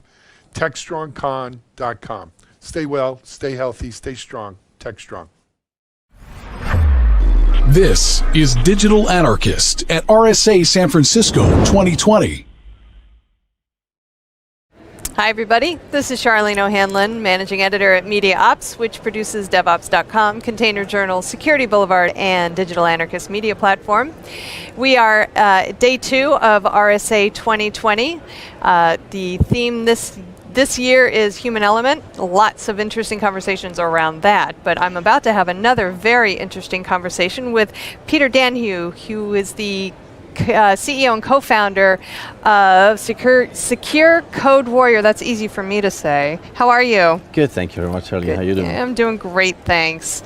So, how's the show for you? Really busy. Yeah. It's really exciting because the human element, development, I think they're very much related. So yeah, it's been absolutely fantastic for us. Excellent, excellent. Why don't we start by you telling me just a little bit about your company? Absolutely. We're Secure Code Warrior. We basically try to help developers to write secure code from the start. Okay. We try to give them knowledge and skills in their specific coding language. So whether they are COBOL or Node.js or mobile developers, we try to kind of teach them using gamification, hands-on exercises. And then we basically have built tools that integrate with their processes, with their environments, to kind of coach them on the fly on security topics. Oh, that's really interesting. I hadn't. So it's kind of learning. Real-time learning, if you will. Yes, we're trying to kind of address where data breaches are being born, basically, is with the code, with the developer, and we're trying to kind of address them while they're kind of building code. Interesting. So, let's talk DevSecOps, because obviously it's something that your organization is very deeply involved in, and you know, I've noticed that over the course of the conversations that I'm having this year, DevSecOps is pretty high on the list for a lot of organizations. So, what are you seeing in the space as far as adoption of DevSecOps practices, and is it a surprise to you? So I think it is a great evolution, I would call it, because in the past we had security people on the left, we had developers on the right, operations somewhere in between, and I think now we see these things coming together. Okay. And I think it's important that these people start speaking the same language, using the same terminology, and start using tools that kind of try and solve these kind of problems. Because I think if you look back in the last 10 to 20 years, security has always spoken a different language. They have pushed some tools to developers, which has not always been accepted or absorbed by some of those developers. So I think with DevSecOps it kind of comes all together, where we're kind of building tools that help developer produce better and more secure code. I was having a conversation earlier today with somebody else, and we were talking about DevSecOps and kind of the blending, if you will, of development and security operations, and how the traditionally security has kind of been thought of as the Department of No. Yes. And developers are, they're like, I don't want to deal with security because they're going to tell me no, and I can't do it, and that's going to help. That's not going to help me in my job. So, what do you think is changing in that mindset that's kind of enabling more DevSecOps So practices? I'll be honest, I was a security. Oh, well then you were a no man then, huh? No man years and years ago, and I was the one that basically broke into the systems and pointed out, you're doing this bad, but I never knew how to fix it, because security people don't know how to write code and how to develop code. And I think because we're seeing that whatever security has been doing isn't really helping, because saying no or slowing them down or not helping them solve the issue and only pointing them out is not really enabling the developer or empowering them. And I see that changing. Over the last few years, security people are reaching out to developers and saying, hey, we're going to stop saying no, and we're going to try and enable you to keep the pace of development and keep the speed and not slow you down with our tools and our processes, and we're going to try and help you. And I think which is a great evolution, and I think it's going to further kind of blend together, where I think in a few years security will probably be part of development, and AppSec will be done by the developer itself rather than security teams. So I kind of see this blending, if you will, of the developer and the security into kind of one role. And I'm hearing now about a lot of security folks who actually are getting into the code, and they're learning how to do it, and they're understanding what developers have to go through. And then in turn, I think developers are taking a kinder eye, if you will, towards security, because they understand that they have a job to do as well. And but now, because security does understand what they're going through, maybe they can actually speak the same language. Absolutely, I think that is key. That is key, that they use the same terminology. Security is learning about development, and development is learning about security, and you do see that blend, and they are going to come together, which I think how it should be. Like applying security practices should be everyone's job, not only the security team. And I think developers will take ownership and responsibility, and being proud that their code can't be hacked into. And I think that's kind of where we're going, which is exciting. I think security is one of those things that's it's kind of like DevOps. It's never going to be done. We're never going to reach an end point. So do you think that we're always going to have a bit of a struggle, if you will, between security and IT, or security and DevOps? And I think you're right. We're never going to make every single developer a security expert. And I think we shouldn't try that either. But if we give them the right fundamentals, the basics, that they know how to avoid the most common mistakes, I think that would help a lot to kind of bring those two together. But you will still have the security people that are going to find weaknesses and design flaws and basically execute upon their job of finding really hard problems. While now I think 80% of the time of a security person is spent on things that are very old, very basic, just hygiene stuff that we should have solved 10 to 15 years ago. Right. So I do think security is going to stay there and focus on the really advanced stuff, but developers are going to learn more about the fundamentals of secure coding.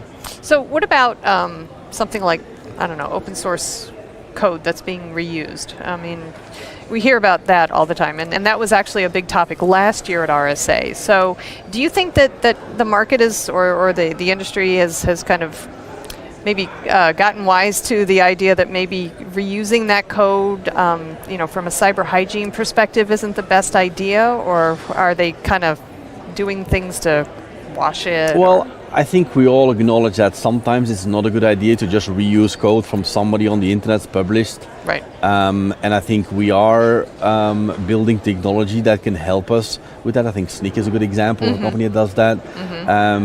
But do I think that the developers won't use those modules because of security? At the moment, no. But I think you're pointing out a really core problem, is that there's 25 million developers out there, a lot of students that are graduating in software engineering, and that's where we need to start addressing the security basic hygiene problem. And we need to make sure that these people that are writing that open source code in their free time that they basically know about these basic things. And that I would imagine includes, updating the kernel and things like that, like, with the Equifax data breach, and it was just an Apache, was it a Apache struts problem issue? Yeah. Yeah, so, sorry. It seems to me that we're getting to a point now where people are starting to understand that there are these basic problems that need to be overcome, especially when it comes to DevSecOps. And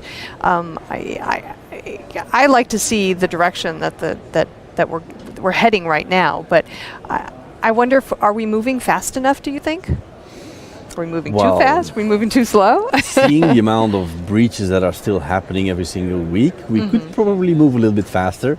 I think it would be great if our university systems are starting to put security into their course material, which I think many of them have not yet done that. Right. But that's going to address the core problem. Also, companies hiring new developers should do some basic validation or checks that the developer knows these basic hygiene stuff, because that's where you want to address the problem. And I think we haven't made much progress, I think, on that front, so we could move a little bit faster there as well, yeah. Okay, great. Well, crystal ball time. Year from now, what are we going to be talking about, you think?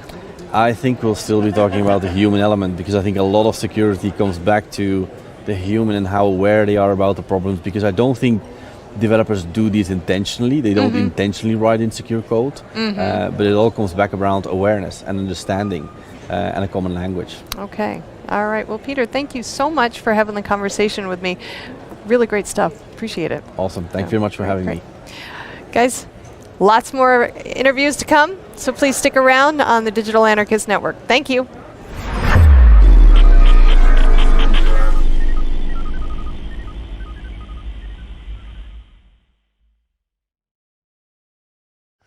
Okay, thanks, Charlene. Those were two good ones. As I said, I think today's show's it had the potential to be a great show, and it certainly is. Next, we're going to go over to the Analyst Corner with Mitch. Mitchell Ashley has some sage words he'll share with us and some keen insight. Mitchell, take it away. We often talk about how unusual our current circumstances are. And not to speak of the tragedy part of it, which of course is extremely important, but the impact on our economy, much talked about in the press and in the media. But what's inside of that? What's happening?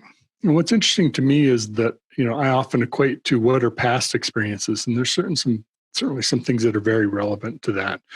But I also see this as a very different kind of situation, and for the following reasons. If it was strictly an economic impact, there was a downturn, the banking crisis, there was something like that, really driving our financials down, it would create really some gaps or places in our economy that just are not functioning properly. What's not functioning properly is consumers and consumer spend right now because of the stay-at-home policies and the impact on unemployment, especially for folks in the service economies. What's interesting, though, is the patterns that I see with companies that are operating in the technology space are still very much active, going. I don't know if I would say healthy, but there's a lot of activity still happening where normally you would see marketing budgets slashed, IT budgets slashed, things like that. So I guess the message is, don't think the new normal will be even normal. I think it's going to be, and is already, very unusual. If you think about just the normal pattern of behavior, oftentimes third quarter is the drop. We see drops in sales, folks going on vacation, unavailability of people just because they're out and about with family. Other plans are going on, especially internationally, Europe and others. This year, I'm not sure what to anticipate. But I'm expecting, at least, that we'll probably have a situation where that isn't going to be true. I don't anticipate we're going to lift all the restrictions and business back to normal and everybody's going to be happy and no more COVID. We're going to have some impact, either in localities, maybe nationally, maybe different countries are going to be rebounding and dealing with issues as soon as possibly June. We'll see. That's what some of the projections are. That said, probably not going to see large numbers of people going on vacation. We're probably not going to see the same kinds of interruptions or cycles that we have in the past in the third quarter. It could actually pick up from that. People are finding, okay, how do we do business in this environment?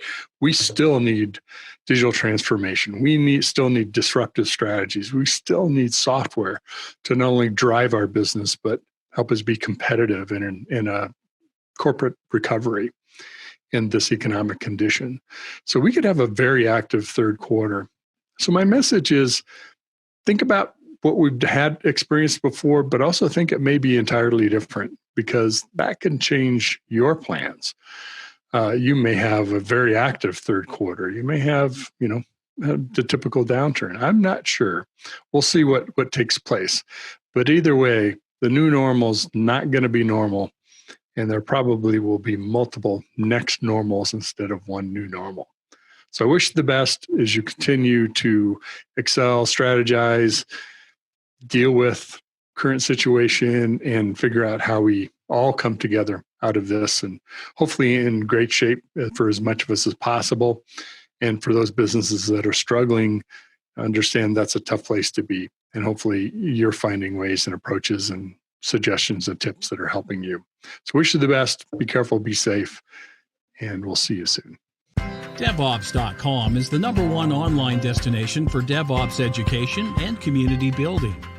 DevOps.com covers all aspects of DevOps, including DevOps best practices and tools, DevOps culture, DevSecOps, business impact, continuous testing, continuous delivery, and more. DevOps.com has the largest collection of original DevOps content, featuring breaking news, blog posts, podcasts, and more. Visit www.devops.com to learn more. DevOps.com, where the world meets DevOps.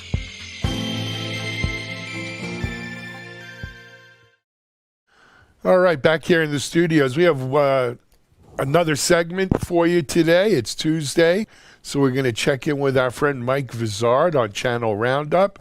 And Mike has his Channel Roundup partner, Frank Olhurst, with him. And Mike and Frank will give us the news in the channel world.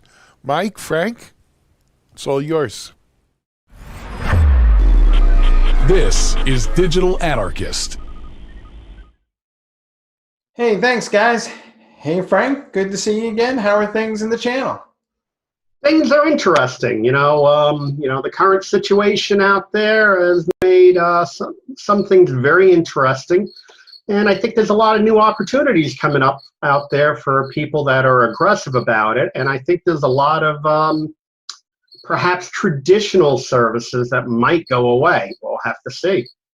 So speaking of that and being aggressive, Avanti put out a survey this week talking about how IT teams are struggling on average with 11 different vendors. And of course, we know that people are going to be pretty keen to reduce their costs as we go forward. And one of the ways that they have done that historically is to rely more on managed service providers who essentially consolidate all those vendors and all the headaches that go with that. Do you think that the partners and managed service providers especially should be pushing harder to get customers to understand that, hey, we can have one proverbial MSP ring to rule them all because they'll deal with all the vendors and the headaches? Yeah, I think, when it comes down to it, being able to kind of unify support across vendors really fits into the game plan of an MSP. And the idea here is that, it makes a lot of those problems go away when it comes to integrating across vendors. Think about how much time the typical, mid-market sized business spends with their own internal support trying to get APIs to work with each other. We're trying to get microservices to talk to each other, when perhaps an MSP might have the experience to make that more simple and get things running in a lot quicker fashion.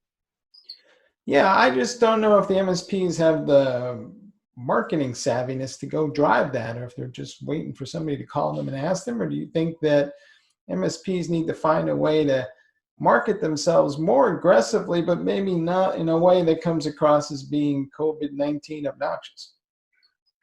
Yes, I definitely think they have to find a different marketing mechanism, but they also have to kind of establish an internalized skill set to deal with these various vendors. I mean, I don't think they can go to a new business and say, oh yeah, you're using 7 different vendors and I can support 3 of those. You know, they're going to have to kind of put together a plan on how they can integrate their support across multiple vendors and also look at what platform will enable them to do that. And I think if they come across with the value proposition of that, yes, we can make things work together as opposed to the normal pain that folks are going through, especially with this shift to a remote workforce and a mobile workforce. Also driving the whole concept of digital transformation, you know, more things into the cloud on the web. I think an MSP can come in at that point in time and say that we have successfully done these things and we can ease your path to do that. But they're going to have to come up with a way to demonstrate that it's advantageous to everybody involved as opposed to kind of seizing the horror of COVID-19. So I need a rationalization for the rationalization, right?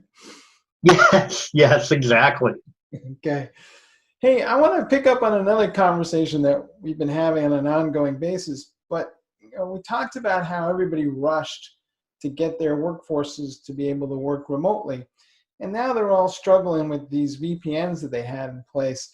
And Citrix this week was making a case for a remote PC access tool that they have that they make available via the cloud, and they're making it easier to get this week.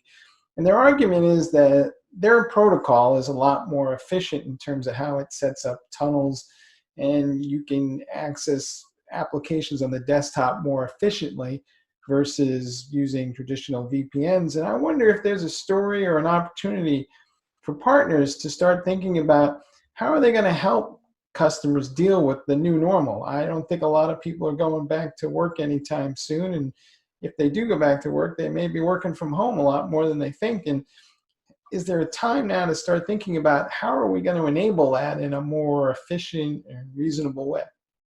Well, if we look at it from the point of view of how many folks out there are using RDP, you know, remote desktop protocol, as opposed to connecting via a VPN or some secure pipe and running the applications locally, there's still a lot of folks out there using the concept of, you know, remote controlling a PC. But with that in mind, that means that if you're going to offer remote, you know, login to a desktop machine, a physical machine, you have to make sure those physical machines are serviceable, operating, and, you know, they need to have a place to be. And that still means, you know, reserving, you know, office space or something along those lines. I think as we transition more into this new normal, I think a lot of businesses might want to reduce their physical footprint, which becomes a problem if you still have to provide, you know, physical office space for each worker as opposed to a hoteling concept. Now, where this comes into play is that, you know, if we go into the whole virtual desktop infrastructure, you know, something else that Citrix does for folks, that, you know, using, you know, VDI, virtual desktop infrastructure, you can create these virtual PCs that folks can access remotely, but they live out, you know, either on the cloud or on a server, as opposed to requiring that physical machine. That allows you to kind of reduce that physical footprint in the office. And if you still need that physical footprint in the office, you could then, you know, regulate, you know, the cubicles to using something along the lines of a Chromebook to access these virtual desktops, which then becomes a portable device that the end user can bring home to, you know, work remotely. So there's a lot of issues that we have to really think about here in the grand scheme of things. First of all, you know, VPNs are struggling under this idea of secure connectivity. Every day, the NVD, the National Vulnerabilities Database, reports another vulnerability around a particular VPN. whether it's around the physical hardware or the protocol that's used or something like that. We're seeing VPN licensing costs go up because for each concurrent user, you need a license usually. So VPNs are becoming less viable for the long term. They've made a great, temporary solution, which means businesses have to think about how are they going to move into a realm of supporting a remote worker, which means they might have to rethink their physical infrastructure, move over into, a virtual desktop infrastructure, which solves some of the security problems, but, increases some of the management overhead. But, so, if I was an MSP out there right now and talking to customers, I would talk to them about, this transition. Hey, let's move away from the VPN into this remote desktop solution that Citrix is offering so that people can, remote, RDP into their physical desktops. And then let's talk about migrating those physical desktops into a virtual infrastructure to give you kind of this short-term and long-term solution to the problems that VPNs are creating. And so it's kind of like a two-step dance. First thing I'm going to do is find a more efficient way to remotely log in. And then I'm going to, take some time and think it through and figure out what workloads can go up on VDI, which may run in a local data center somewhere, or it may run up in the cloud somewhere. Right. I mean, you even have, VDI offerings available via Microsoft Azure. So, I mean, it could be something that lives in the cloud if it's a cloud-orientated business, or it becomes an opportunity for maybe an MSP to sell, a multiprocessor server that can handle, 10, 15, 20 virtual desktops at a time. And either way, it's a path to this virtual desktop, which becomes something that is a monthly management fee, as opposed to a sell it and forget it type of one-time deal. So there were other big doings this week in the world of the channel, and one of them was this IBM Partner World Conference, which is this year a subset of the IBM Think Digital Conference. And during that conference, the IBMers got up there and described their new approach to the channel, where they're going to emphasize what it sounds like is three basic motions. One is called build, the other is called service, and the other one's called sell. And they were making it pretty clear, though, that a lot of the love is going to go to the partners who are capable of building their own IP and adding value that way. I mean, IBM still appreciates the focus on service and selling, but they really want partners who can drive their own IP to drive their own margins and not be so dependent upon IBM. We've been hearing this drumbeat before, but I wonder, as we kind of look at this new normal, and there should be theoretically a lot more reliance on digital businesses, has the time come for the channel to finally make that move to where they are building their own IP?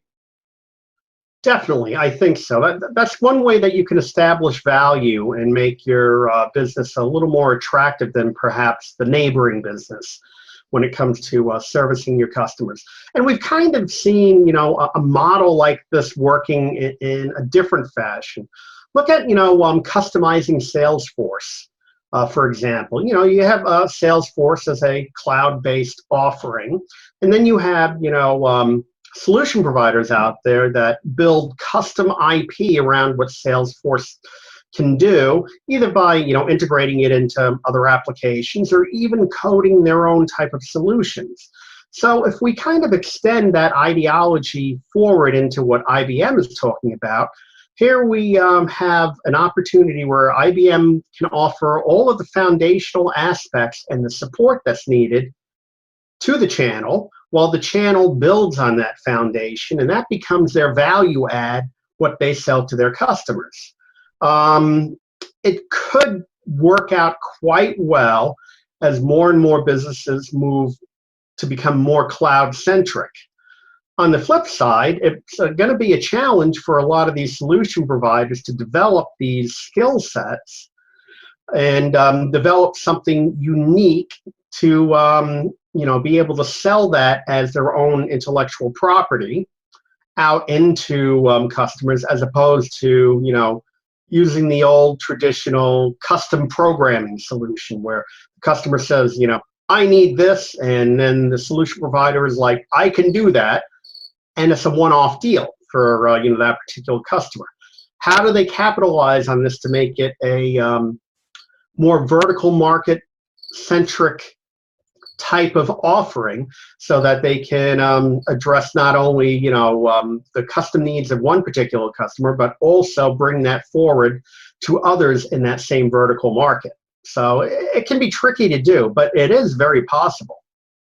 All right, well, there was a related conference this week, sort of, if you think it through, but GitHub had an online event, and they were talking about how the repository is going to evolve over time to host these discussions and make it easier for people to collaborate on these types of projects where they are building things. And they've made it a lot easier to spin up a project. It can now be done in a couple of seconds. You don't have to even be a rocket scientist to get that far.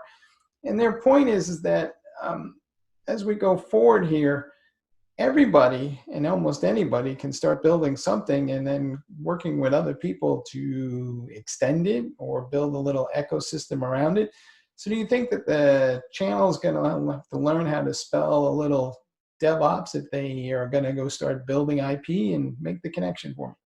Well, one of the most interesting things about the announcements coming out of GitHub is the idea that they're now providing an IDE, an integrated development environment, which has always been kind of one of the challenges around some of these community efforts. Everybody would use kind of their own tool, and it would add a lot of overhead and introduce some confusion. Now, the idea of them providing an integrated development environment, which kind of generalizes or standardizes how you're going to interact and work with others, it becomes something that's very viable for the channel to start looking into and to move deeper into that DevOps methodology. And also be able to build on DevOps solutions, like getting involved in DevSecOps to create more secure solutions. And also create that continuous integration, continuous development pipeline, which might better service their customers. Because now you're dealing with a development case that is no longer based on the old-fashioned waterfall way of delivering applications. Now you're moved into that continuous development cycle, which each continuous development might be a billable item or a standardized fee done monthly.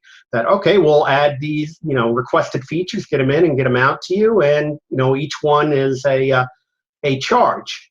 So there's a real potential for them to get involved into this DevOps offering and becoming the centerpiece of custom development for their customers, and then be able to apply that to multiple customers, and then be part of a community where they can kind of share discoveries and also get involved with debugging and patching and everything else to support these applications. At the same conference, Anchor was talking about how they've come up with a security tool for containers running on Windows platforms. And I wonder if the channels are going to be forced down this DevOps path anyway, as Microsoft continues to embrace containers and Kubernetes and serverless computing frameworks. And the expectation is that everything is going to be much more modular and much more customizable. So maybe the partners who may have not had a lot of exposure to DevOps because they haven't been really operating in that Linux side of the world are going to find themselves pushed down the path anyway. Yeah, they might be pushed down the path anyway, but what's interesting about that is talking about the security aspect of containers, maintaining security in a container. You have a lot of the vendors out there that are in the vulnerability assessment, vulnerability management market that are now starting to offer solutions to check for vulnerabilities on containers. Some of them are even, moving into the arena of doing real-time assessment, and they're combining that with, some penetration testing services, and they're also using, the large-scale databases like the National Vulnerability Database feeds and other feeds to kind of identify these vulnerabilities before they become something that is either widely known or something that becomes an attack vector. And then they're incorporating, the capabilities to start, automatically patching, as opposed to, creating a vulnerability report, helping, humans to prioritize the vulnerabilities, and then telling humans, okay, you need to do this type of patching. There's a large opportunity there for that whole workflow to be automated and driven by, AI and ML, which means that we can introduce security from that, vulnerability fighting aspect across the whole stack, and, solve maybe some of the DevSecOps issues that are currently coming up. I think that is more of a longer term, route to follow. But if you need to secure containers today, what we were just talking about is the thing that, MSPs might need to look into immediately until we see these emerging technologies really take hold. So if you bring it all back together, there's definitely going to be a wave of consolidation driven by the technology as it evolves. The lines between various things are going to blur. So maybe the best advice to the partner is to do unto others before somebody does unto you, because it's going to happen no matter what. That's very true. That's very true.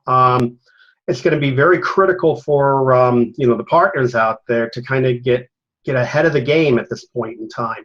Otherwise, we're going to see a potential shrinking of the channel, like what we saw when break fix evolved into services. A lot of folks out there just could not make that leap, and became irrelevant in the channel. So I think we're at kind of another chasm here, where you've got the way that people have been doing business up until a couple of months ago. They're going to have to rethink, what the future is going to look like in the very near term, and how they're going to adapt their services to meet these changes, many of which have been forced upon us by this pandemic that has really changed the face of how IT interacts with end users, vendors, and even internal management. Yeah, my sense of things is there was a short freeze, but the more I talk to people, the more I'm getting the sense that a lot of the trends that we thought were going to take a while to develop are actually starting to accelerate, and we may see a level of change here that is happening at a faster rate than in memory. But it's too early to say that for sure, but it's starting to feel that way. Yes, and there is the potential for the partners to be left behind unless they're aggressive about understanding the new technology, leveraging the educational opportunities the vendors are offering, and also kind of learning how to mitigate problems a little bit better and a little bit faster. Because as these technologies accelerate and new technologies emerge, problems are going to arise that people had not considered beforehand. Perfect example is how, it might be a little bit of an exaggeration, but how ill-prepared the whole VPN market was to deal with this wholesale shift to remote work. I think we're going to see that happen with other technologies in the very near term. All right. Hey, Frank, as always, it's great catching up with you. Looking forward to talking to you again next week. And Alan, back to you.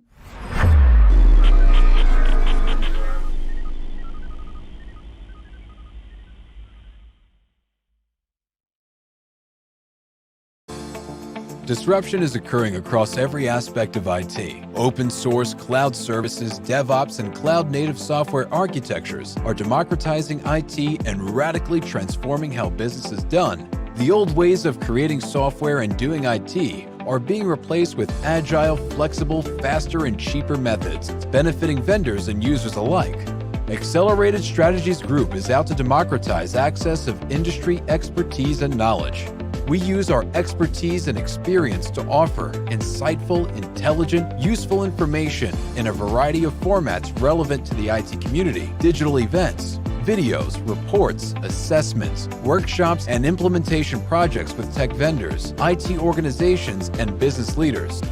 We widely and openly share our work products, often for free. Analyst reports these days aren't worth more than a graph or chart that tells a story or illustrates a market trend.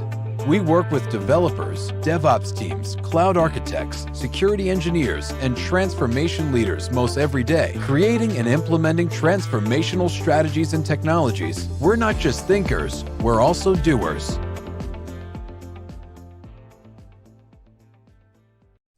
Okay, everyone. Mike, Frank, thanks for a great channel roundup. That's going to wrap up our coverage for today. It was a great show. I hope you enjoyed it. Most of these segments are available as standalones if you want to just watch them.